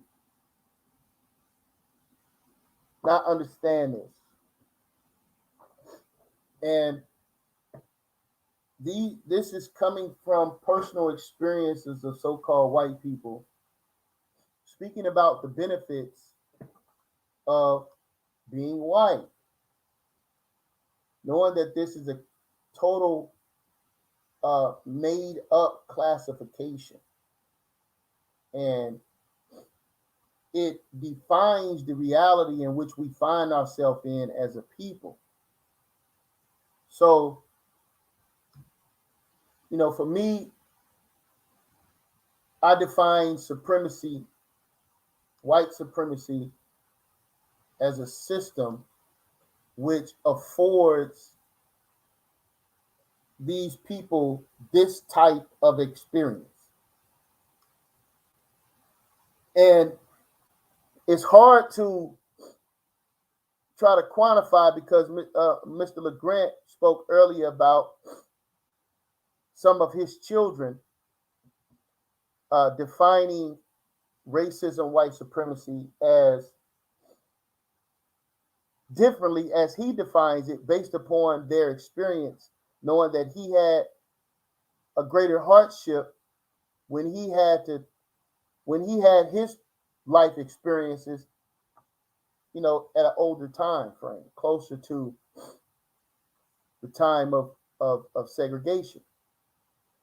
So when we're speaking to this next generation and we're trying to define an experience, seeing that it is reached a point to where it's been slightly altered,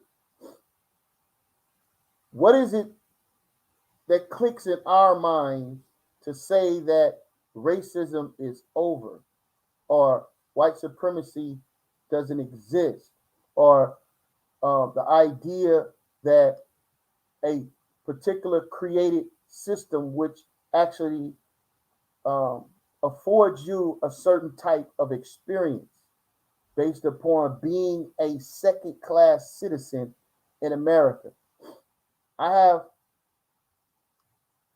talk regularly with quote unquote middle class brothers and sisters. And when I say brothers and sisters of the so-called black race, and they have a different experience because in their mind, All you have to do is go to school, get good grades, go to college, graduate from college, get a job, and you have so many opportunities afforded to you.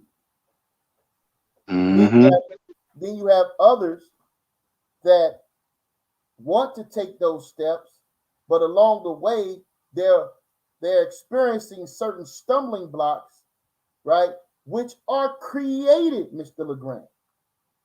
Stumbling blocks that are created in it, and personal mistakes that they might make.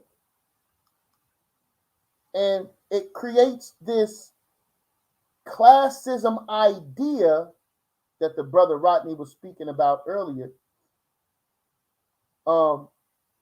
which creates an illusion that racism doesn't exist.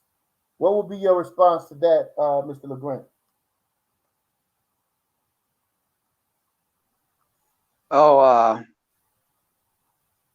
Say that question again. I was just speaking about the two type of experiences that we can have, right, as a people. If you ask those same middle class people, are they second class citizens, they'll look you in the face and tell you, hell no. But if you ask someone who has faced certain hardships, they'll say, of course we are second class citizens, right? Yeah. So is the experience that we're experiencing as a people created by racism and white supremacy, or is it created by our own mistakes? Well, racism is there for middle class and upper class black people, just as it is a reality for lower income people. It is there. It's not a figment of your imagination. Now, certain people who have overcome any type of psychological feelings of inferiority can compete and will overcome racism and achieve things in our society, regardless of the hurdles they have to overcome. But it is incumbent upon each individual to come to the reality that in most cases, they are, in fact, superior than their white counterparts. You see, there's not only systemic racism that works against black people as a whole, but there is individual psychological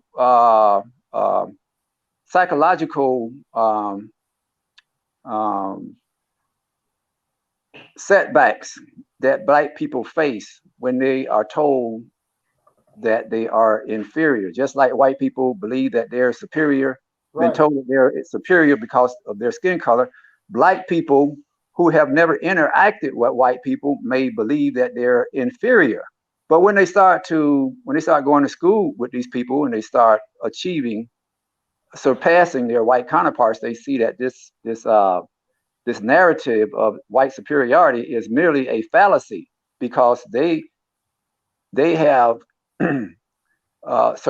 surpassed their white counterparts academically. Right. And so now they have overcome this false narrative, and now they can move forward with confidence. Right. And they can achieve those things that they were told they cannot achieve. However, their achievement does not negate the fact that they had to overcome white supremacy. So, I experienced this when I went to Iowa State, coming from an all black neighborhood, being raised in an all black community. But when I went to an all white school with these ideologies, subconscious ideologies in my mind, that these people may be academically better than me. And then I started getting, there might be 100 people in the classroom and only 10 people get A's. And I made up my mind, I'm going to be one of those people. And when I started getting, being one of the 10 people in the classroom that got A's, I look around and say, man, this was all these things I've been told all my life was just a lie. So when you start achieving and reaching your potential, you have a total change of mindset, and you can move through and not be set back by any type of ideal that you cannot do this or that. Right. You know, La, I'm gonna come to you real quick.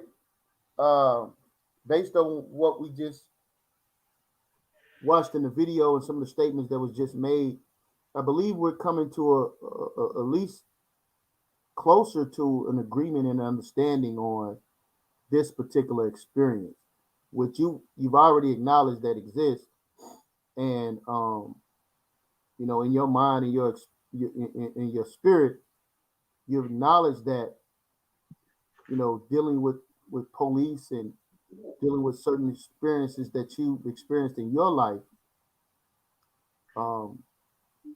you classified those things as racism. So defining white supremacy as we're utilizing it, would you now say white supremacy and racism exist?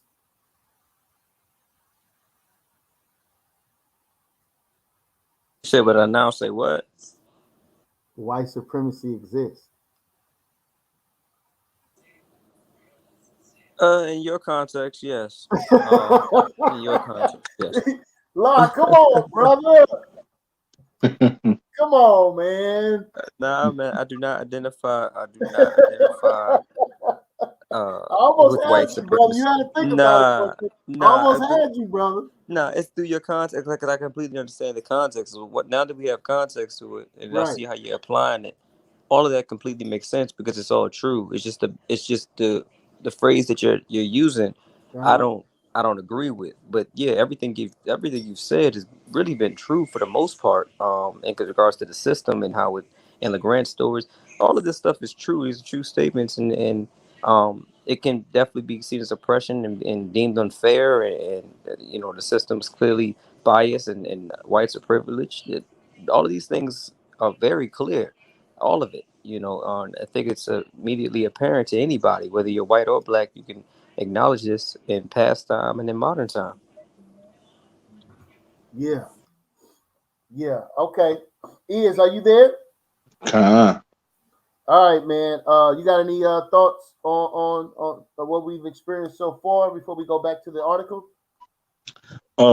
Yeah, man. I think a lot of times part of the systematic racism is to almost, with the propaganda, make us turn a blind eye, not necessarily consciously but subconsciously. You know, our people have a tendency to say, you know, if that's not affecting me, then personally, not saying this and that nobody is not affecting people here, but if it's not affecting us personally, Right. then we think it don't exist, bro, because Right. we're not the person that the police shot down, or you know, the police ain't riding through our neighborhoods anymore. Mhm. But I totally disagree with that, bro. That mindset that it's still there, whether or not it's affecting you or not, because until it happens to either you or your family directly, you know, then reality kind of slaps you in the face and say, you know what, this is still here. When you can't explain why you being picked out or picked on, you realize it's still here. All right. So we got somebody in the comment section. JPTV, believe it or not, says white supremacy doesn't exist. Man, we just lost La. I was coming straight to him, Mr. LeGrand. This is what the whole point of this conversation is. when somebody says white supremacy doesn't exist, now I'm going to drop the link in the comment section. JPTV, I got you. if you want to come in here and quantify that statement, especially after we have brought so much evidence, you got to come and quantify that statement. He says here, how were you affected by white supremacy? How can you prove it? Damn, bro. Mr. LeGrant have shared, I don't know how long you've been with us. We've been on for an hour and 50 minutes. I don't know how long you've been watching this video, but we've given personal experiences on white supremacy, and we've watched a video of white people speaking of the benefits of white supremacy. I don't understand how you can make that statement. Somebody else says white supremacy doesn't exist. Okay. Again, we're going to drop the link in the comment section. You can come on and quantify your statement, because it's hard for me to understand how you brothers and sisters are saying that, right? So we're going to go back to the article. Let's bring out some more facts for the people.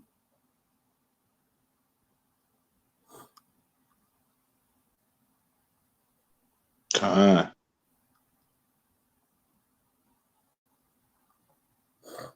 you see it?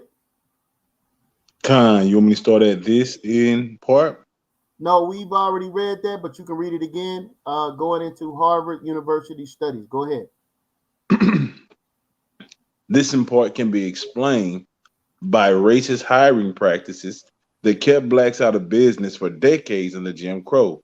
It can also be explained by more subtle forms of prejudice today. One Harvard study found that when blacks and Asians whitened their resumes, for example, use American or white sounding names, they got more callbacks for corporate interviews. 25% of black candidates received callbacks from their whitened resumes, while only 10% got calls when they left ethnic details on their resume. See that? So what we're reading here is showing that if you have any sense of quote unquote black ethnic culture, if you have black ethnic names, this is a hindrance in this country. You're not allowed to express your quote unquote blackness. You must conform, Negro. You must conform to what their idea of an American citizen is. But we have brothers and sisters who are claiming white supremacy doesn't exist. Right? For those that just jumped on, wait, be patient. We're going to read and I'm going to bring you up so you can explain yourself, because I want to hear this. Read on. In addition, many companies rely on employee social networks for referrals, which can be problematic. If your company is largely white, diversity experts told Business Insider, one survey found that 3/4 of white employees don't have any non-white friends. This is very important. Why? There's a famous saying that it's not what you know, but who you know. So if you're not put in a position to know people that can actually help positively affect your life financially and in employment realm or in business ownership, you're automatically going to be limited, because we are a minority in business ownership and high employment. We are a minority. So therefore, if they don't have any non-white friends, who can pull them to the side and explain their new idea for the business company that they're trying to start? that automatically put you at what? A disadvantage. It is imperative that you understand this. For those that are just jumping in, be patient. We're reading this article. I'm going to be coming to you in just a moment. Go ahead, Op.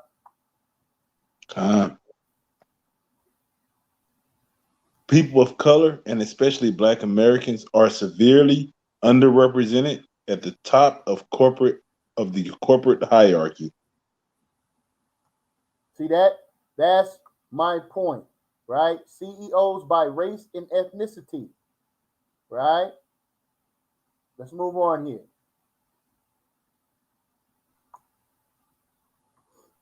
A 2019 study by executive staffing from Chris Colder Associates looked at the CEOs of Fortune 500 and S&P 500 companies. Only 8.7 of the 675 companies in the study had CEOs of color. As of 2020, only 4 Fortune 500 companies have Black CEOs. Pharmaceutical company Merck and Company, home improvement retailer Lowe's, fashion holding company Tapestry, and insurance company TIAA. Right. Black Americans have historically been underrepresented in the highest echelons of government as well. Right, come on. While the 116th Congress came into session after the 2018 midterm elections was the most diverse ever, only 57 of the current 535 voting members of Congress are Black. That's important. That's a minority. In 2018, the average Black worker earned just 62% of what the average white worker made. Right.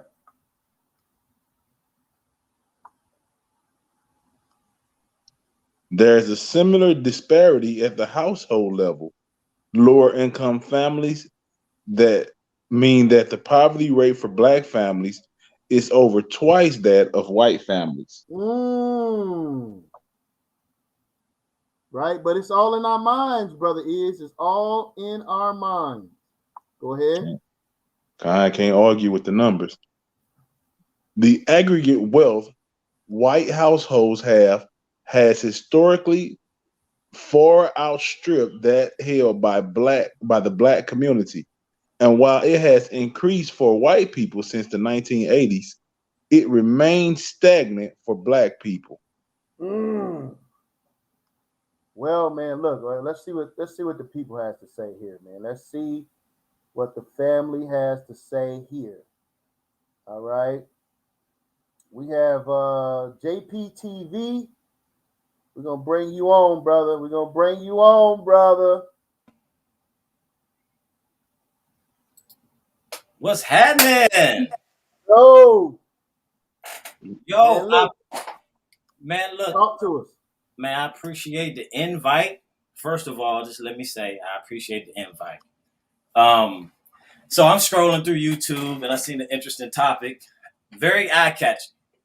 So I say, you know what? Let me go and tune in and drop some of my not feelings, but my truth. You know what I'm saying? Okay. Listen, I hope it's backed by some facts, man. I want to welcome you to the source, man. We don't play no games here. We all about the information, and we move away from opinion unless it is backed by sources. Got you. I got you. So I'm going to start off with the initial topic, right? Does white supremacy exist? Right. So when I look at the word supreme, because I used to be in that situation too with the blame game. I used to be there. So, everything was something. If it's white, I gotta blame it automatically because of what Black leaders taught us. So when I look at supreme, right? Mm-hmm. So that's like thinking that someone is better than you. You know what I'm saying? Like someone is higher than you. If you saying that exists, then you're saying that these people are higher than you, right? So no, I don't know if you missed it because we had another brother on that took a similar stance to what you're saying, right? okay. By no shape, I just wanna let you know this so you can you can formulate your thought process concerning what exactly it is that we're saying.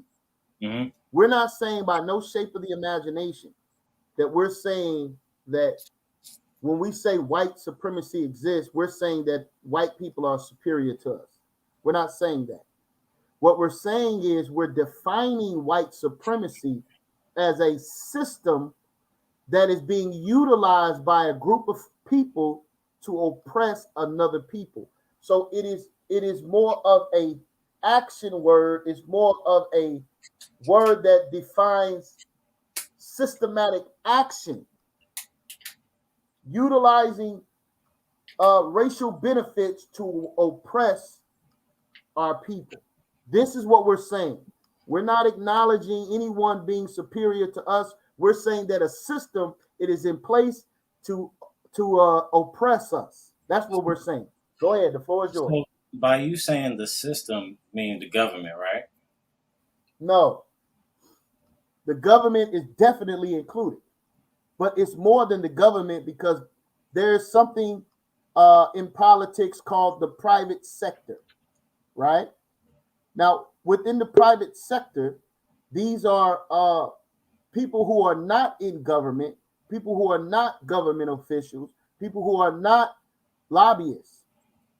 But these are the people that actually hire lobbyists, you understand, to push particular agendas to keep them in the same positions or greater.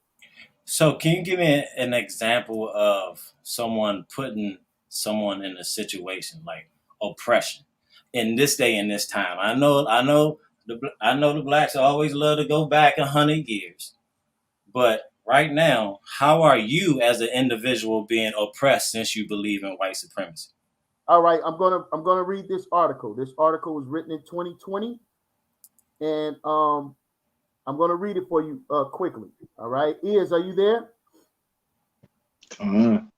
All right, let's go back up here. Let's show the brother what is actually going on.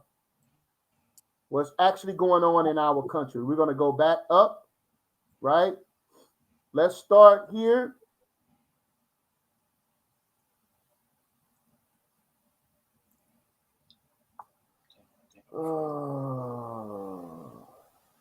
Let's start.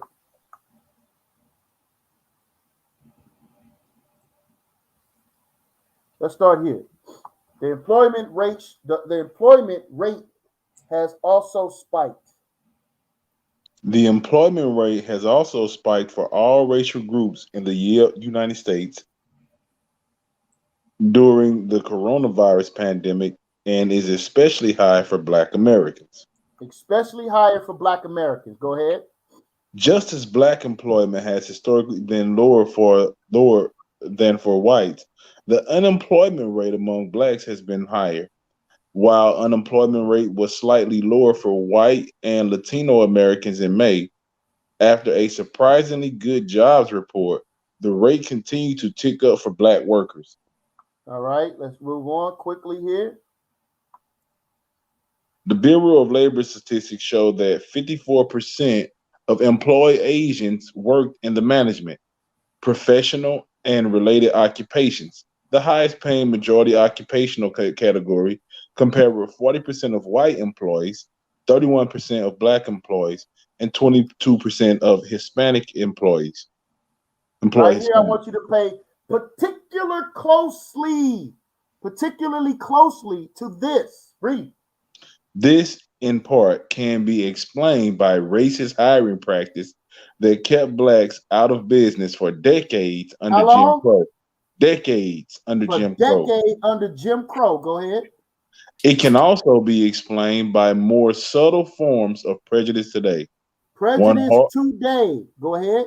One Harvard University study finds that when blacks and Asians whitened their resumes, for example, used American or white sounding names, they got more callbacks for corporate interviews. 25% of black candidates received callbacks from their whitened resumes. 25% of black candidates receive callbacks from their whitened resumes, while only This is the last 10%, part here. while This is only the last 10%, part. Go ahead. while only 10% got calls when they left ethnic details on their resume. Right. In addition, many companies rely on employee social networks for referrals, which can be problematic. If your company is largely white, diversity experts told Business Insider, one survey found that 3/4 of white employees don't have any non-white friends. Now I want to make this extremely clear. This is a Harvard University study. All right. The floor is yours.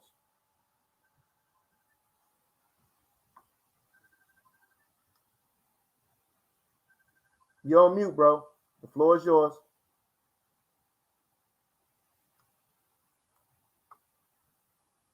JPTV. You're on mute.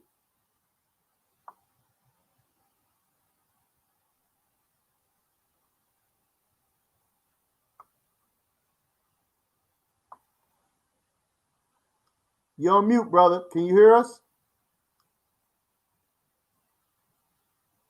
All right, we'll come back to him when he. Okay, my bad. My computer was doing a glitch. Okay, yeah, you was in the frozen world. Go ahead, bro. Yeah, I was in the frozen world. Okay, so that article, I'm looking at the numbers, and I'm taking a look at the information, right? And you mentioned Jim Crow. Right. Do you know that back in the Jim Crow days, the family structure was together, and black men were building, they were buying land. So when black people make a when we make a point and say that all blacks were affected in the Jim Crow era, that's a lie. Most other were buying land, they were building houses, and they was keeping a family. So when you get up until the 1960s, then the civil rights movement came, then the welfare came. So that's where then after that, the made up word supremacy came into play. That's just a made up word to get us emotional and to make rational decisions about an individual for a whole collective. You know what I'm saying? So when you say white supremacy exists, it's been some white people that been neglected from jobs too, man. And the reason why the numbers are higher for the whites because they are the populated ones in America. So no matter what they do, their numbers tend to be higher anyway. We are 13%, and numbers out of abortion, numbers out of family structure, single homes, are way out of order. Okay, let me stop you right there. I want you to stay on point, right? Okay. We're talking about white supremacy. We're talking about we're exposing a system that's being utilized against us. We're not talking about black people being perfect. We're not talking about black people not making mistakes. We're not talking about that. We're exposing a system that exists. Would you agree that white supremacy exists? No, because just like the example that I said, some blacks were affected, some back then, some weren't. So some people agree that white supremacy exists. Some people don't. Like So listen. What do you call not hiring someone because they have a black sounding name? Okay, Because if it's not because of job performance, it's not because of a person's ability to perform the job. It is simply because this person has a black sounding name that they are not eligible for a job. My question to you is, what do you call that? I call that an evil person. I won't call that someone who's supreme. I'll just say, see, when we get lost in emotional terms, we can't see clearly. It's all about a good person or an evil person. That's it. When you put the terms behind it, then you're judging that person. You made a judgment, and you shouldn't judge. So when you But there's a whole lot of people doing it across the board. You're ignoring it that it's happening on a large scale, turning a blind eye to what's actually happening. What do you mean? What you're doing is this seems almost suspect, because I know that you can't be sitting around here seriously saying this shit. I don't know who put you up to say this. Hold on. I don't know who put you up to say this, but the brother just showed you something that was used on a study that was conducted by taking numbers throughout the whole country. It wasn't just from one guy. This wasn't a study from one company. This was a study of this whole country, which is happening on a large scale. Now, you got to answer the question honestly. What do you call that? I call that. I'm telling you what it is. It's an evil play. And look, just because, look, I'm serious about it. You see the shirt? Would you call that a system? If I'm telling you, if these people are put in position and are utilizing a company such as a hiring unemployment company, and they're giving particular stipulations for the hiring process, which eliminates people that sound and look black. What do you call that? I'm telling you, it's an evil play, man. That person was evil to make that judgment on that. Okay, we call that white supremacy. We're gonna come back to you in just a second. But when black people, but when black people do, what do you call it then? Is it only? We're not talking about that, bro. I need you to stay focused on the topic. We're not talking about that. All right. So somebody else came in. Kazak. Shalom, brother. Yo, shalom. Shalom, family. Shalom.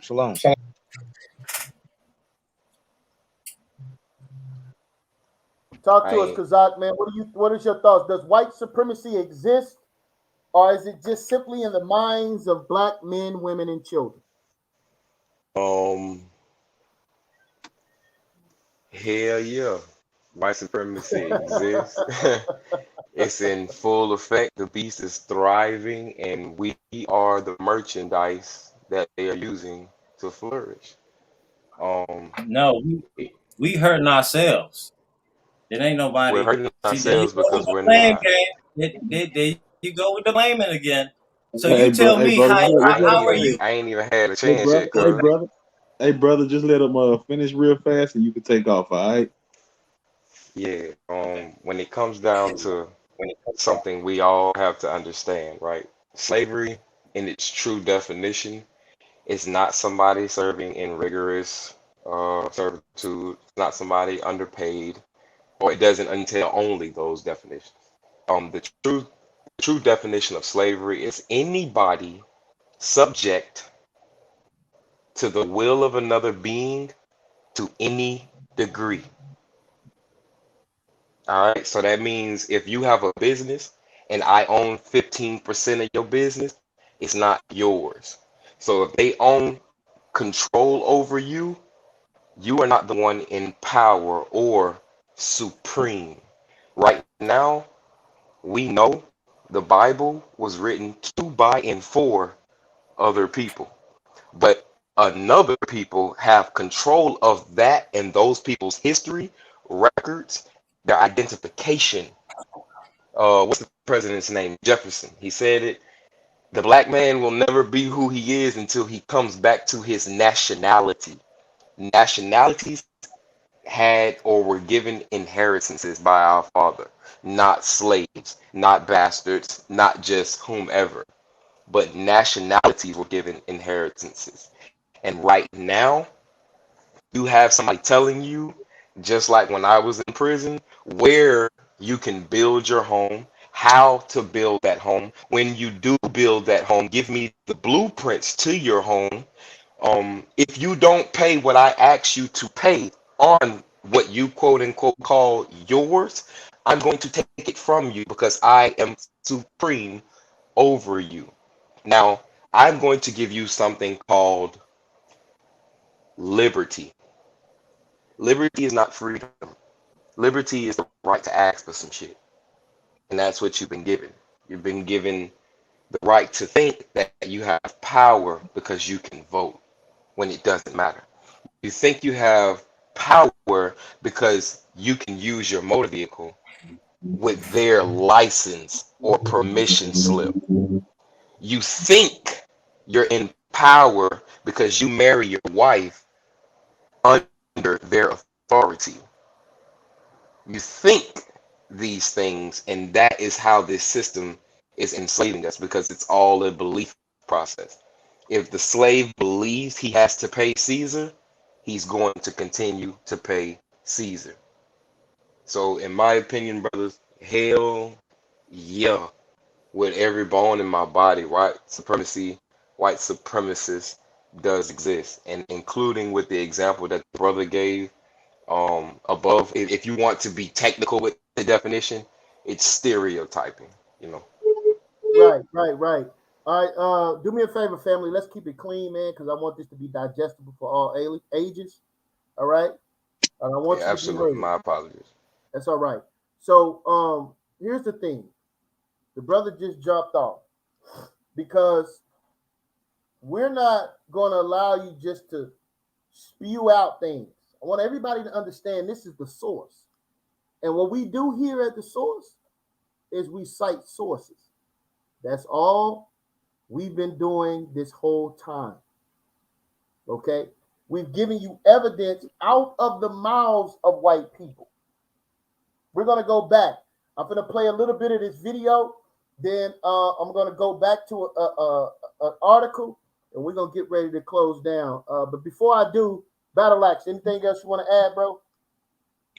Yeah, I just wanted to say, like, yeah, first of all, saying, shalom, thanks for letting me up on here, shalom. But yeah, of course, racism, white supremacy does exist. And a lot of people, I have been noticing that people are starting to try to take that whole concept of white supremacy and change it into a different definition and saying, like, we're trying to say that the white man is better than us. No, we're saying that they have placed themselves and they maintain themselves in a better position than black people. Purposefully. And even white people, the Democrats, politicians, Republicans, whatever these people want to call themselves, they even admit to it when they say the word systemic racism. Right. That is just another modern way of saying white supremacy. Right. So I don't know why people are running around thinking that it doesn't exist. That's just some new age abandoning all of our history and evidence that led up to now type of mentality. And that stuff ain't gonna pan out. Ain't nobody gonna be rocking with that. We know that this stuff exists. Right. And that's another way to blame the victim. Okay. We're gonna blame the victim. We're gonna say, well, we didn't pull ourselves up by our own bootstraps, right? We aborting our babies. Well, we know that the so-called black community has much to work on. But the reason that we're facing an uphill battle is because there's a system to keep us underfoot. Now, if we don't expose this, the next generation, Battle Axe, man, is in trouble, bro. True. The next generation is in trouble.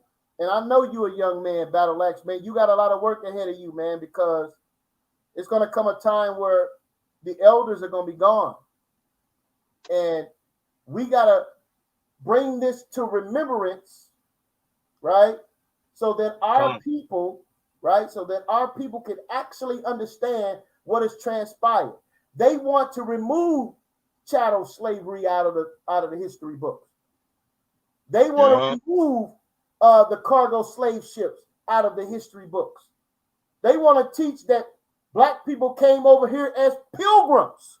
Okay, they want to claim that we came over as immigrants. Dang. Right. This is literally in textbooks for elementary that black people came to America as immigrants. Damn. So now, if we don't teach this truth, Mr. LeGrand, you still with us? Brothers like LeGrand, an older brother, elder, who experienced Jim Crow. He lived through it. But the next generation don't know nothing about that. So that's why we're bringing forth this information. We're showing you that these things actually exist. How can any moderate Negro fix his mouth to say white supremacy don't exist? For real. Hey, can I say something about what you just said? Yes, sir. Talk to us, Elder. About the duty and obligation of the elder to teach the young people about the existence of racism. And let me give you another personal example. As I told you, I played football at Iowa State. Right. From 73 to 77. And our head football coach, named Earl Bruce, name his name, because it's our duty to expose racism when it existed. Now, I went out there when I was 18 years old, and I experienced a lot of good things in the university, the academic university. Great white people in Iowa State. I was received, and my skin color, for the first time in my life, was not perceived as something negative. However, my experience on the football team was totally different.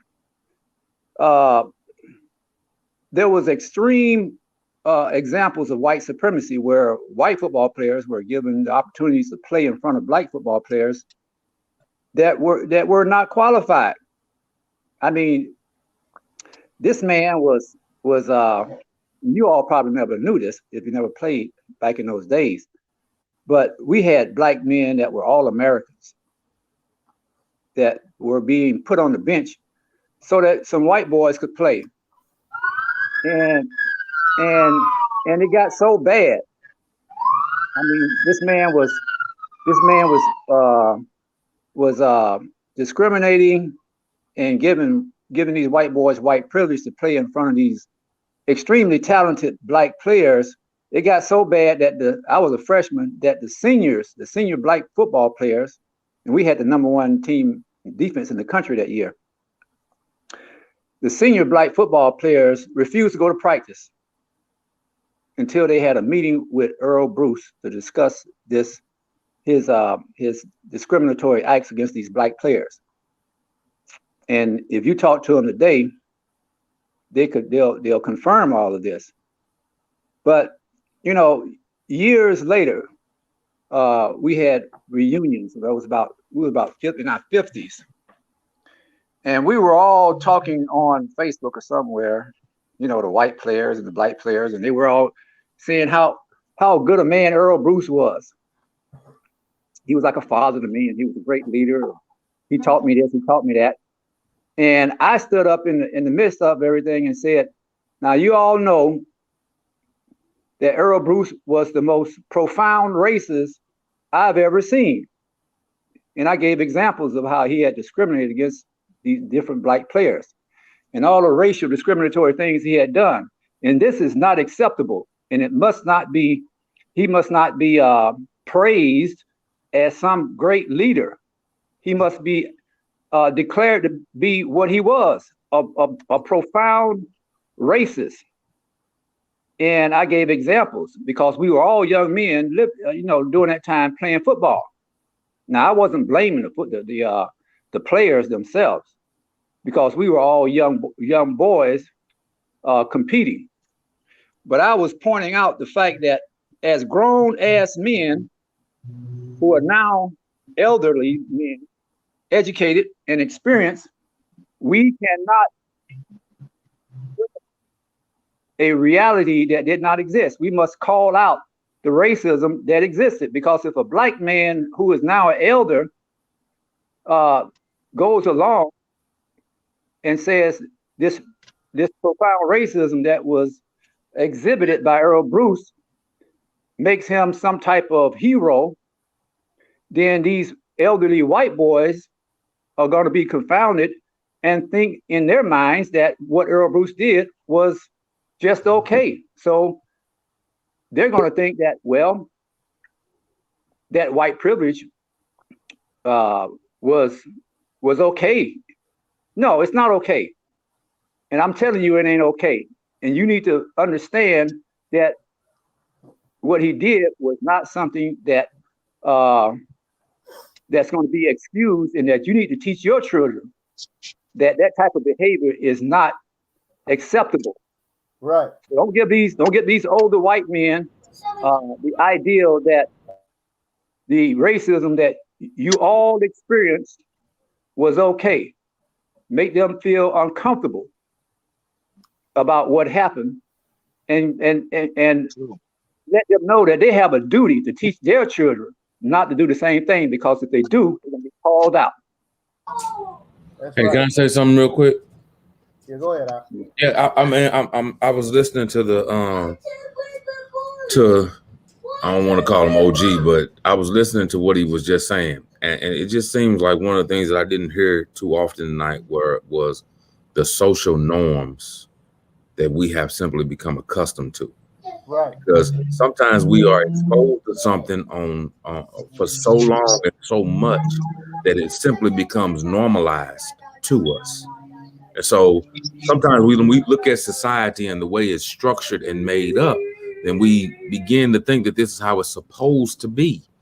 And you'd be surprised how many people are under that delusion that the way America and the world system is set up, it's supposed to be this way. And the only way that we can find a way of knowing what actually is supposed to be is as we look at the scriptures, at the word of God, and know how it was intended to be, and see the gulf that is between what was intended to be and what is reality, and how we have normalized this reality as though it is supposed to be this way.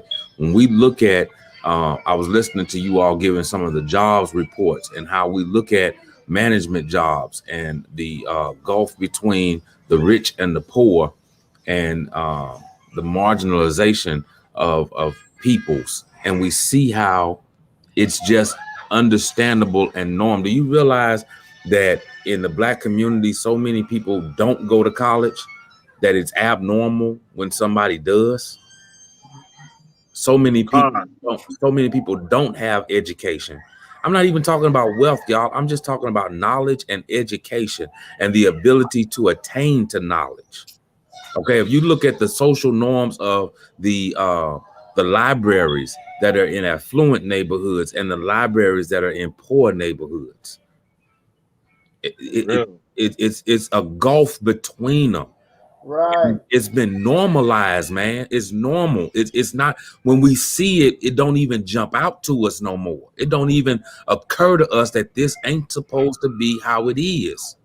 Yeah, you know why? Because a lot of us are still voting for Democrats. Then you have black people saying, don't even vote, don't even participate in it. So now your community is ran by evil people. They can do whatever they want to do. Because we don't get in that stuff, right? But we complain about it though. But hold on, bro. Let me say this. Let me just respond to that. Okay.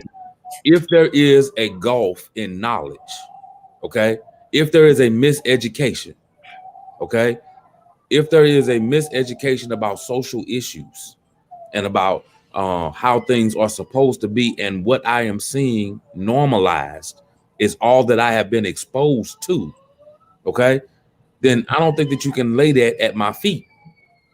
Okay. I see what you're saying as far as the political spectrum, but do you know how many people in our communities are normalizing just trying to get a meal? Like, what am I gonna eat tonight? Okay. So it goes further and beyond just saying that the people who are running in our government, okay, most of our people don't even know who their representative is. Right. But you know who they do know? You know who they do know? They know the foreigner that runs the community co-op or the community convenience store. They know how hard it is for them to get a business started, and yet money is thrown at people who come to this country and who are immigrants, but they have the money to start businesses. That's what they know. Yeah, man. It's almost like you're trying to demonize the black man for being oppressed. And it's like you're trying to turn a blind eye. Literally, you're trying to just completely reject what has transpired on the behalf of so-called white men. See, there you go. You use words like that has. That means the past. The past doesn't exist, brother. But they have lingering effects. That's one thing that you got to always take into account. How did it linger onto you? That's what it makes it called systemic. It's a system that has been set up to where you are already engaged into an autopiloted situation set up from a system, not just an individual evil guy. It's a system. Bro, let me ask you a question. Do you own a business? Do you own your own business? You talking to me? Yeah. I'm a part of a nonprofit, yeah. Like a family business, yeah. Okay, so it belongs to you and your family? Yes. Okay, so y'all have to fund it yourself? No, we get funded by the government because it's nonprofit. I mean, we get sponsored and stuff like that. So I got the government approves for us to get for so, what we do. What so we you run your business and they give you the money to run your business. Basically. I got it. All right, so I can understand your viewpoint, okay? But imagine how many people who applied for small business loans that were our people, okay, that had great ideas. And because there's a quota or a quotient laid out there, and there is, man. I mean, there literally is. They can't get their businesses started. You know how many? Go ahead. Well, you know who gave us the opportunity for that? The Great White Hope, Donald J. Trump. He the only one that gave everybody opportunity and gave millions of dollars to HBCUs, in case y'all want to go there. But he gave us the opportunity without any zoning to establish our own business. But we looked at it, we looked at him as color. So we judged this color and said, nah, let me just vote Democrat again. Actually, we did. Okay, and when I say we, I'm talking about here at the source. I'm not speaking about generally at what one man has done, and this is what you're missing. You just lost him, so this is what the brother's missing, and so you get a couple of checks from the government. Now white supremacy doesn't exist. You brothers see right, this, and not only that, right, man. But not only that, though, you know, you want to forget about what this dude did. Right. I mean, he gave you some money, but what about them 5 brothers that he took out a full-page ad and said they should be strung up because he thought they raped a white woman in Central Park? Come on, man. Right. Like, how do you just erase that? I don't care what he gave you. It doesn't matter because he can never go back in time and make that right. Right. Right. I mean, and the thing is that, you know, on this particular topic, it is important that this is, and the brother Battle Axe said it clearly. This is systemic. This is something, and then the brother made a very poignant statement, which helps me understand why he don't understand where we're coming from. He says the past doesn't exist. What? Right. So I'm supposed to. So my ancestors didn't get brought to America in cargo slave ships by force. My ancestors wasn't raped, robbed, and murdered. Okay, my ancestors was not hung from trees, and our pregnant women, children ripped out of their belly and used as alligator bait. I guess that didn't happen. Man. We're supposed to forget about that. Now we ain't forgetting a damn thing, okay? And furthermore, we're gonna teach the next generation that this actually happened to us. And bro, we gotta teach our younger generation that this is not normal. This is not right. You know what I'm saying? It's being ingrained in my generation. Man, when I saw it, I didn't even notice it. You know what I'm saying? It wasn't until I started reading and understanding what God intended for us, and then seeing what we're looking at in front of us, and they don't match. They don't match. And at the end of the day, I can do everything I'm supposed to do.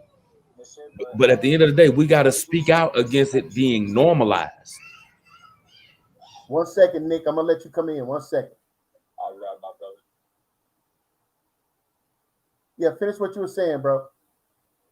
No, I was just saying, man, we got to stop the understanding, the viewpoint of it being normal. Timothy was speaking. I'm coming to you in a second, Nick. Oh, I didn't know you were talking to me or not. You talking to me? Say again. Team Nation. Is this who? Team Nation. Team O Nation. Yeah, like involved with the white supremacy type of thing. No, I'm not sure what you're referring to. Or is it like a religion type of thing? What we're talking about? Yeah, like does that mob ties with Muslims? Man, I'm not sure what you're talking about. The topic of the room is, does white supremacy exist? That's what you're talking about. Like tied to Muslim religion? No, Muslims ain't got nothing to do with this, brother. Oh. So then Christians. This don't have nothing to do with Christian. We're talking about white supremacy.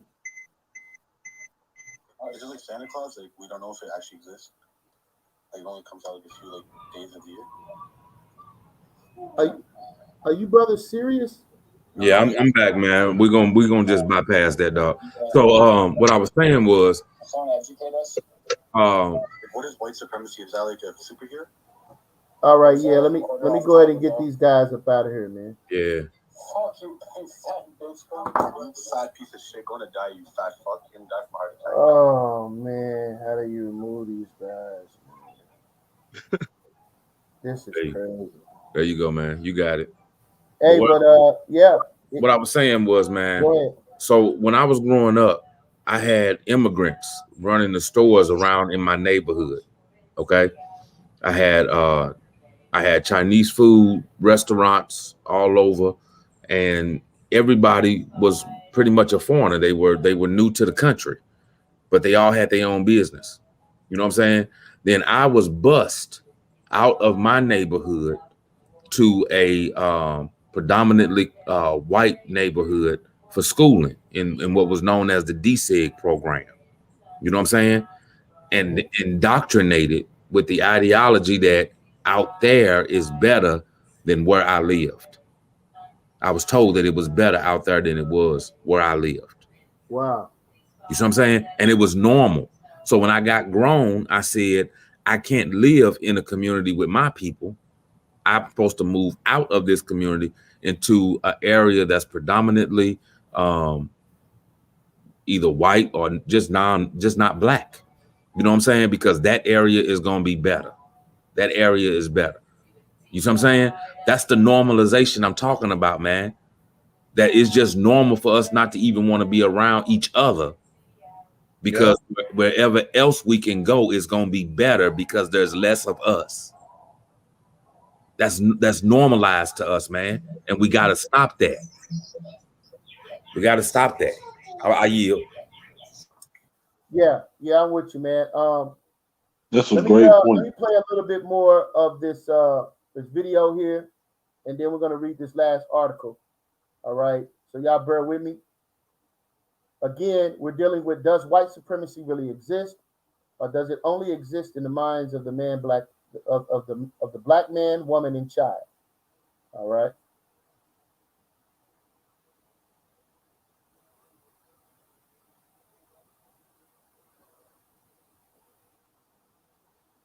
in every structure that we have. It's embedded in our economics. It's embedded everywhere.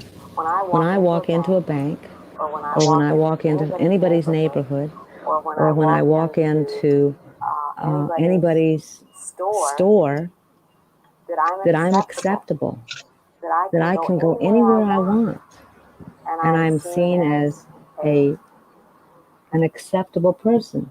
And the reason I am acceptable is because I'm white. I remember when I was going to get my driver's license renewed for the first time. I really couldn't see very much without glasses. I didn't have any glasses with me. They had you go to one of these machines you look in and see like what letter it is and etc. I couldn't see any of it. I was one of the few white people there, and the guy behind the desk was this older white guy, and he just said, "Oh, don't worry about it. Go ahead." I was like, "Is he just letting everybody through?" And I saw that he wasn't, and I kind of was like, "Oh, okay." It's the ability to walk into the bank in Savannah when we were ready to build our house and borrow $100,000, and neither one of us were working. I mean, that to me, that is just so incredible that we could do that. I mean, of course we had to present, we had to give them facts and figures and all that kind of thing, but if you were a person of color and you walked in and you said, well, we're neither working and they're going to loan you $100,000, I don't think so.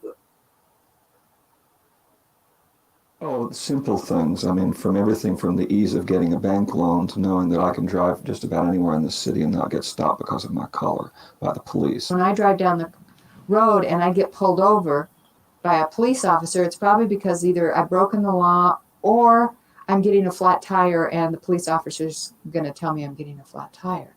Well, when I get pulled over, I don't get tickets. I'm a white woman, middle class, in a minivan. I get pulled over all the time for speeding. And it's almost become a joke. And then, the police officers apologized to me for pulling me over, and I know if I was a person of color, that wouldn't happen. Right. I know that I would be pulled over a lot more if I was a person of color because I speed every day. And so I get stopped. They look at my license and then they let me go, I've experienced whiteness on the 3 occasions that I've been pulled over by law enforcement driving a car.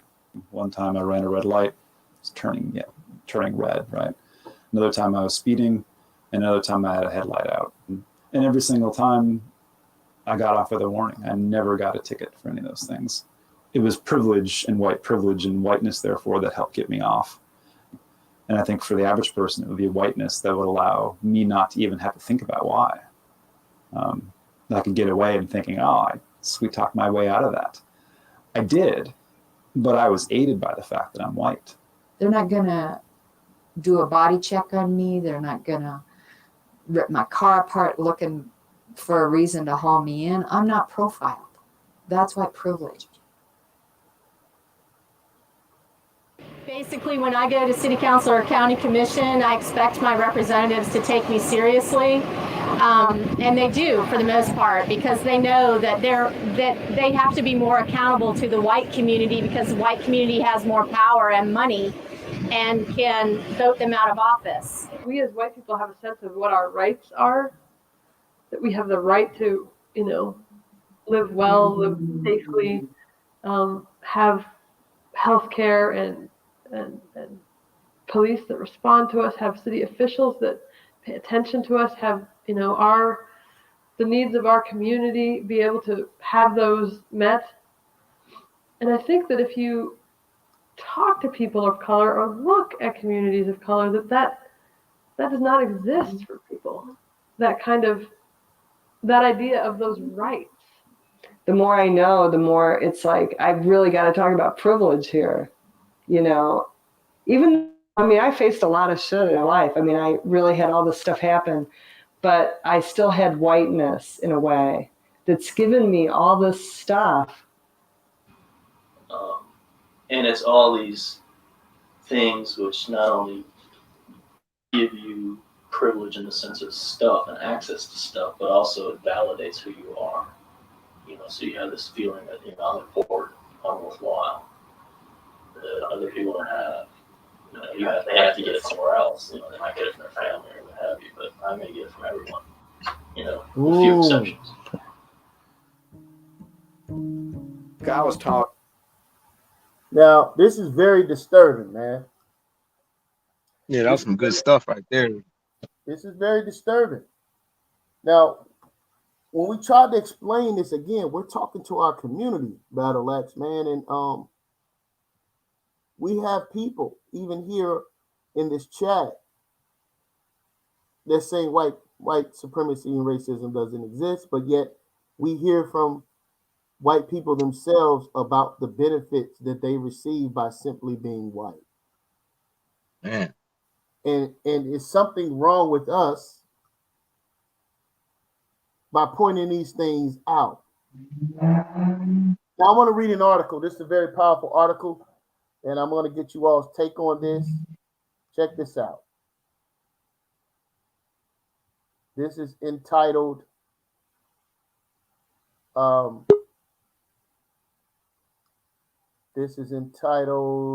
me get to the top here. Are you there?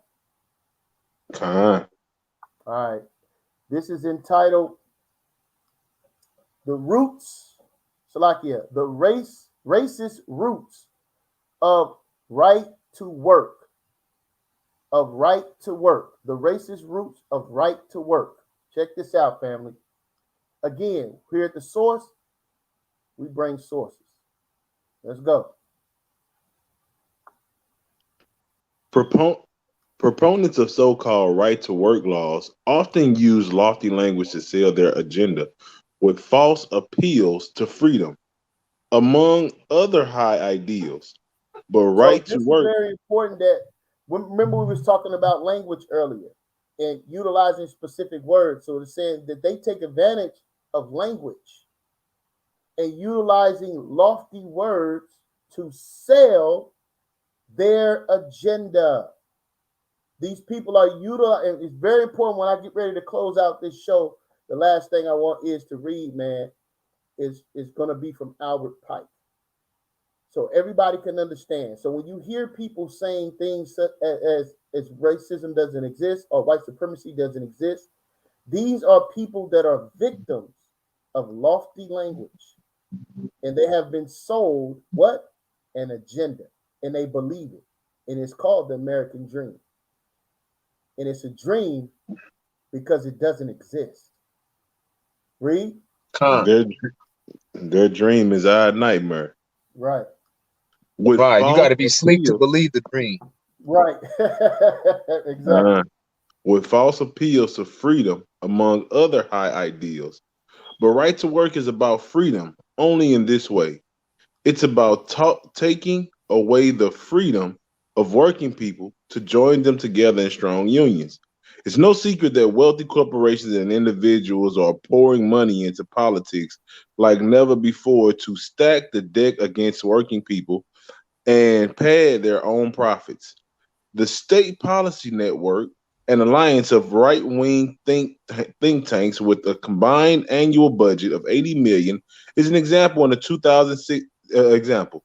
In the 2016 fundraiser letter, it announced a breakthrough campaign to defraud and defang public service unions.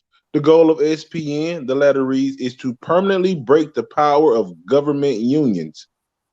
They cite their opposition of the role of the role that organized public service workers play as advocates for quality public services and for policies that help keep working families and hurt corporate bottom lines like healthcare and retirement security. This network of front groups for wealthy special interests has implemented a multi-pronged strategy to achieve its goal, passing the right to work laws at the state and local levels, spreading misinformation, and contacting public service workers directly to persuade them to drop out of their unions, and by using the court system to undo legal precedent and impose right to work nationally. Both organizations behind Janus versus AFSCME 30, Council 31, which seeks to make right to work the law of the land and was argued before the Supreme Court in February, are part of SPN. But what none of them would ever openly say, not even in a letter to donors, is where right to work comes from and what its real agenda is. You scroll up some.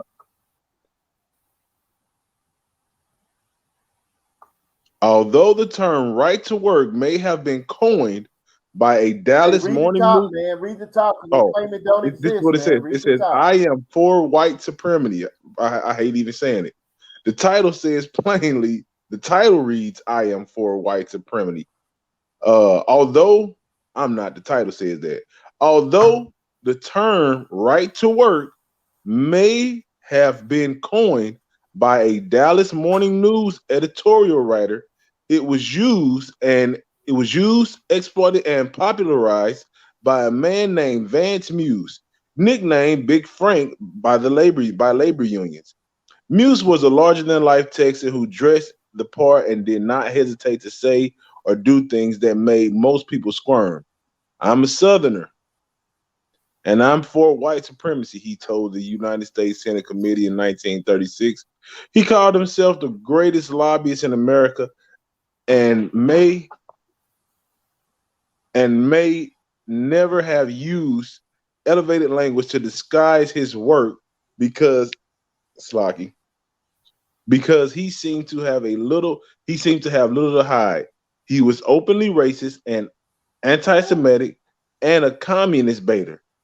During the campaign to pass right to work in Arkansas in 1944, Muse and the Christian American Association, an organization he founded that was a front for wealthy special interests, distributed literature to make their case.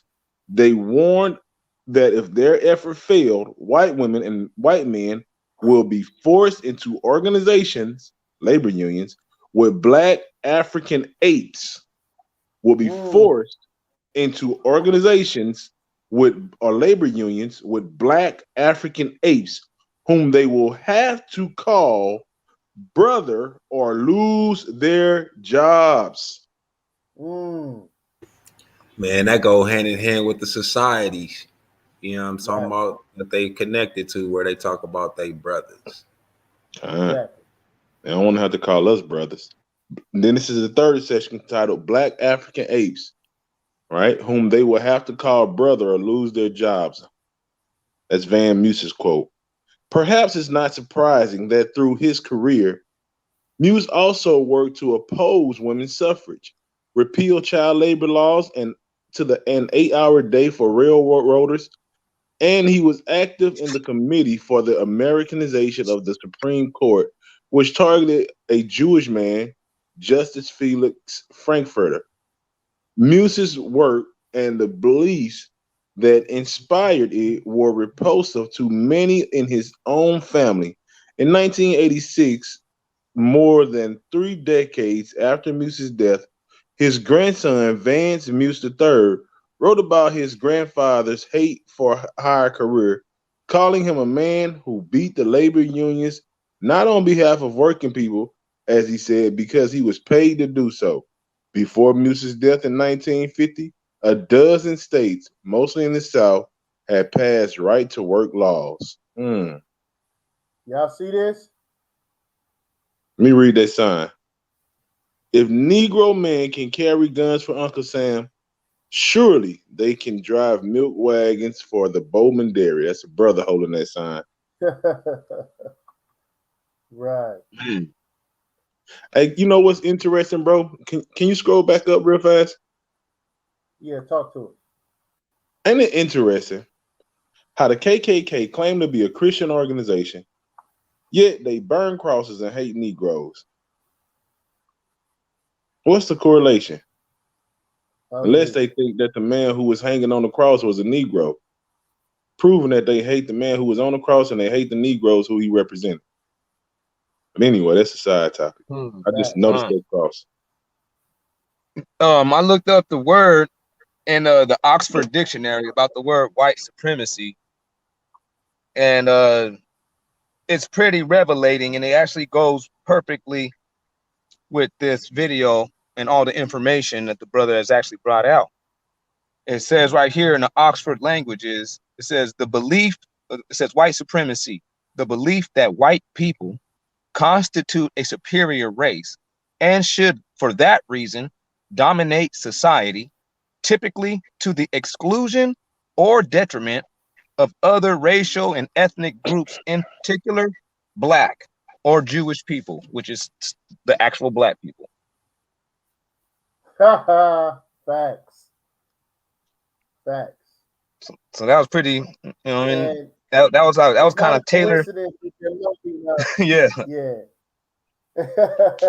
It's not a coincidence they're lumping blacks and Jews together. It really is. Right. It isn't. You know, at the end of the day, man, this is the source. This is what we do. We're bringing out information, and I'm just saying, for the naysayers, we had some brothers that was kind of against what we were saying, and then once we were able to define the point that we were making, they couldn't deny it. You know what I'm saying? It's like, that's right.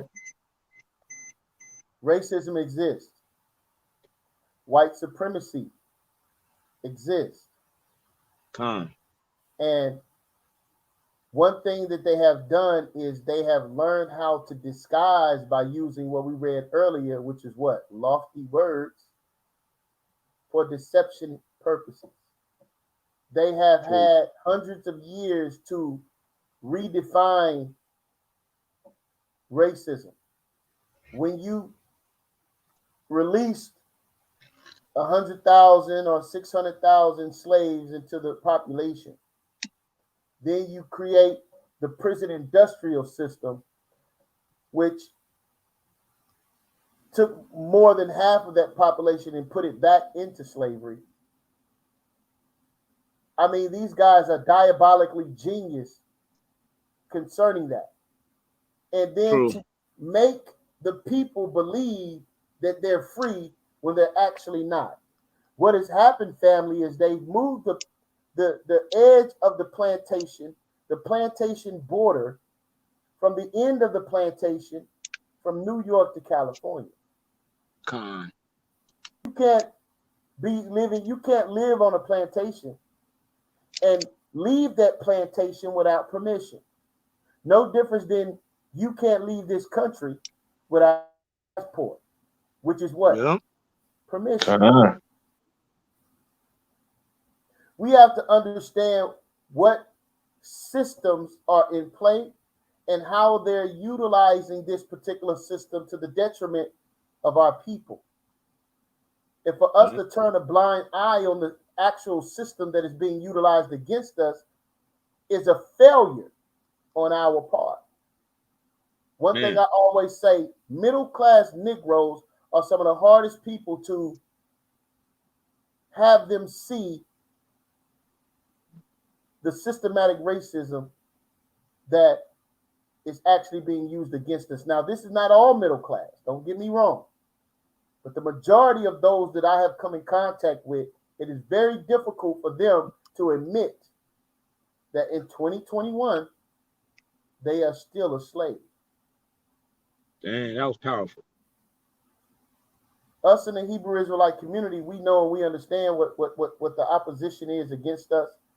And it's our job. We're being called by the Heavenly Father in a Mashiach Yahweh Shai, to who the world ignorantly calls Christ, to awaken our people, or help awaken our people and bring forth information to help them be awakened. It is hard for them to see a lot of things that we see very clearly. So brothers have used alternative means of quote unquote truth to try to bring some consciousness into their reality. We know that the greatest consciousness on planet Earth is this Bible. That's right. It helps That us is see. right. It helps us see things more clearly and make us more readily available to research our fathers, as it tells us in Job 8 and 8. It says what? Put ourselves to the search of our fathers. Deuteronomy 32 and 7 says what? Remember the days of old and consider the years of many generations. This is what we're doing as we continue to bring forth this information. Now, I'm going to end this show with a probably one of the few non-presidents that has a statue in Washington, D.C., of a Caucasian man by the name of Albert Pike. But hold on, before you do that, I need to read something to the family. Okay. This is from the state of white supremacy, right? This is a statement that's made by them. It says, most white supremacists do not belong to organized hate groups, but rather participate in the white supremacist movement as unaffiliated individuals. Thus, the size of the white supremacist movement is considerably greater than just the members of hate groups. Now check this out. Among white supremacist groups, gangs are becoming increasingly important. Let me read that again. Among white supremacist groups, gangs are becoming increasingly important. Yeah. Why are they saying that? Because we do the dirty work for them. Absolutely. And then you wonder why the token white boy is able to hang and kick the slang and make money with us and do all these things, right? And even participate in even killing some of our people. He get a pass because he went to school with us, because he grew up around in the neighborhood. But why is he there? Dang. Why did his family just say, you know what? We gonna post up right here in the thick of things, and then this family is always cool with the fuck shit. Excuse my language, family, but you know, with the BS. Okay, we can go over there, you know what I'm saying, do all type of weird stuff. We can see him cussing his parents out and do all type of weird stuff, and it's all good. But if we're not reading, if we're not tapping into their mental, because they don't mind telling us how they think. They don't even mind telling us their past and what they did to us, and laugh about it as if it's a joke. Yeah. But this is important because I ain't never read this before. And for them to make this statement and we not even be mindful of it, and we still out here doing their dirty work. They don't have to kill us no more. Right. We doing it. Mm-hmm. They don't have to come together. All they got to do is send a troll, send an agent, do a drive-by in a different color. Now it's on and cracking. Yeah. Just saying, fam, you gotta wake up, man. This That's hate, real. this hate that they have for us has been way before they even came in contact with us. You got to understand it's been in them. It was birthed in them, wherever they came from, right?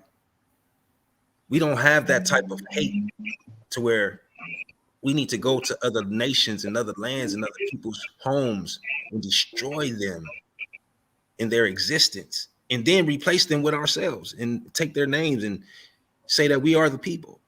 Right. Like, that's a demonic, wicked individual, fam. And to save my life, it's like just to fit in, we ignore these truths. Oh man, that ain't really what it is. What you mean? They tell you what they do. They tell you how they move. What they say, put it in the book, and the what won't read it. Right. Now. So all I'm just saying, family, we got to do better. Are you? Yeah, they say put it in the book, and a Negro won't read. Well, guess what? These Negroes read. You got that art? You got that book? Is Con. all right. So I'll try to put it on the screen, but for some reason it's not allowing me to do it. So I'm gonna just have this brother read it. This is from a book called Morals and Dogma by Albert Pike. This book was written in the 1800s. All right. This is the book that you receive once you become a 33rd degree Freemason. How did I get it? I bought it. Okay, understand that. I'm 1000% against Freemasonry. That's right. So I want to make this clear.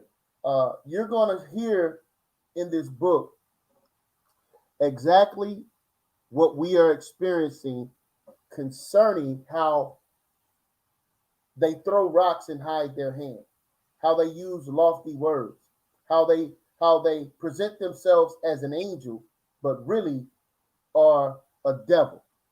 All right. And they are teaching this to each other in these secret meetings. All right. Go ahead and bring that out. I'm gonna give you all the page and the book. It is page number 6. What page? 6. Actually, it is page 73 in Morals and Dogma. This Salaki, section is my called, that's all right. This section is called The Master. Go ahead, All right. Hypocrisy is the homage that vice and wrong pay to virtue and justice. It is Satan attempting to clothe himself in the angelic vesture of light. It is equally detestable in morals, politics, and religion, in the man and in the nation, to do injustice under the pretense of equity and fairness, to reprove vice in public and committed in private, to pretend to charitable opinion and censoriously condemn, to profess the principles of Masonic beneficence and close the ear to the wail of distress and the cry of suffering, to eulogize the intelligence of people and plot to deceive and betray them by means of their ignorance and simplicity. Read that again. Read that part again. To eulogize the intelligence of the people and plot to deceive and betray them by means of their ignorance and simplicity. Now, the Bible speaks explicitly against this. The Bible warns, it says, their mouth was smoother than butter, but war was in their heart. See, we've fallen for manipulation.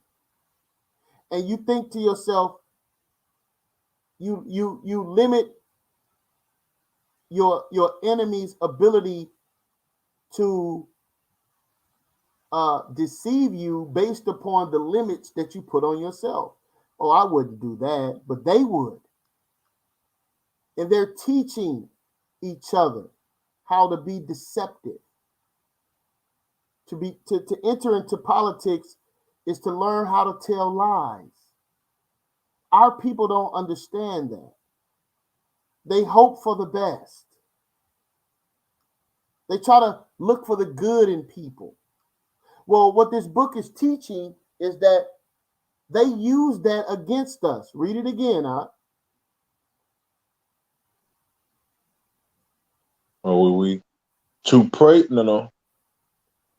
To eulogize the intelligence of the people. Now that the people is significant. Right. Of the people, and plot to deceive and betray them by means of their ignorance and simplicity, to prate of purity and peculate of honor, and basely abandon a sinking cause. Go ahead. Of disinterestedness, and sell one's vote for the place of power, are hypocrisies as common as they are infamous and disgraceful. To steal the livery of the court of God, to serve the devil withal, to pretend to believe in a God of mercy and a Redeemer of love, and persecute those of a different faith. To devour widows' houses, completely against Yahushua. Right. To devour a widow's houses, and for a pretense make long prayers, to preach continence and wallow in lust, to inculcate humility, and in pride surpass Lucifer, to pay tithe and omit weightier matters of the law, judgment, mercy, and faith, to strain at a gnat and swallow a camel, to make clean the outside of the cup and platter, keeping them full within of extortion and excess, to appear outwardly righteous unto men, but within full of hypocrisy and iniquity. It is indeed to be like unto whited sepulchres, which appear beautiful outward, but are within full of bones of the dead and all uncleanness. Man. Now, a lot of that was actual quotes from the Bible teaching exactly what the Bible tells you not to do. We're to clean the inward cup. We're to not speak hypocrisy. We're to not take advantage of the widows and the fatherless. Teaching things directly against what the scripture says we should do. This is why the Bible is the most powerful book on earth. And this is one of the reasons that the Hebrew Israelites are mocked all over the world. We have to continue to push forward and bring forth this truth. We have to continue to push forward even to our death. Because, as the scripture says, there's a reward.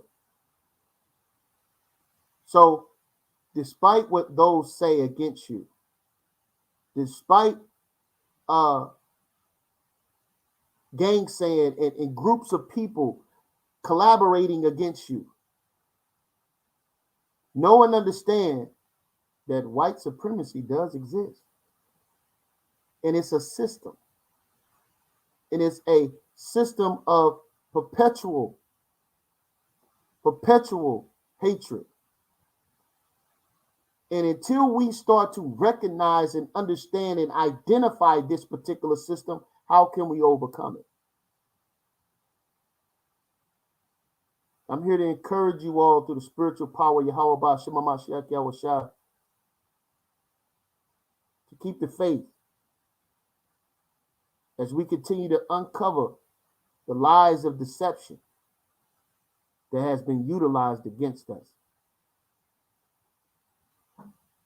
To use the knowledge to overcome evil.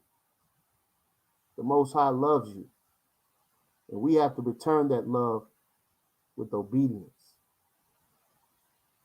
Are there any other closing points or statements any of you brothers want to make? Just one. Just read not a quick scripture, but read something from the book. This is Sirach 4:28, also known as Ecclesiasticus. Strive for the truth unto death, and the Lord shall fight for thee. I repeat, strive for the truth unto death, and the Lord shall fight for thee. All praises to the Most High. Khan, that's right. Yeah, I was gonna say something, but brother Yirmiyah, he took it right out my mouth when he said about the Deuteronomy 32:7. That was gonna be my thing. So I'm just gonna double up on that and just say ditto. Con. Was you finished? It looked like Con, that's all I wanted to read, bro. The word was enough. That's right. Strive unto death for the truth. That's and right. the Lord will fight for you. Elder LeGrant, any closing words before we get out of here, brother?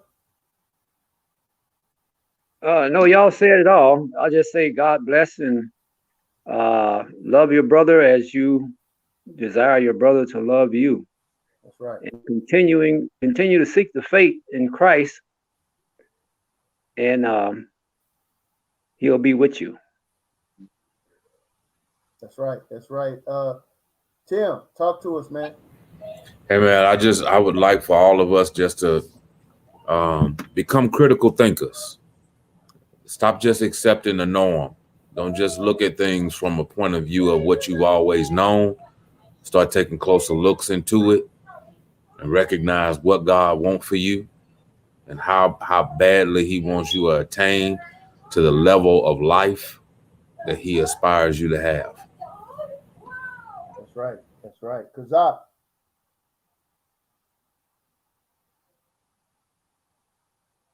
Battle Axe. Yeah. I'm just gonna go ahead and matter of fact, I'm just gonna read it anyways. I'm gonna read that Deuteronomy 32:7 real quick. Bring it out. All right, it says, remember the days of old and consider the years of many generations. Ask your father and he will show you, your elders and they will tell you. So yeah, they'll let you know that white supremacy existed in their days. They'll tell you about their experiences and their firsthand accounts that they had with white supremacy. So let's go ahead and learn from these things and let's acknowledge it and stop being dismissive. The moment that we'll grow is when we acknowledge that we have a problem or that there is a problem. That's right. That's right, man. Hey, man, with that being said, man, we appreciate you all. Hit the like button, man. Subscribe to the source. We continue to work to try to bring forth this powerful information. Look forward to building with you all soon. I got another presentation coming up soon. We're going to dissect the debate between James White and Elder Rakah. I believe it's a lot of powerful points that need to be spoken about as only the source can do it.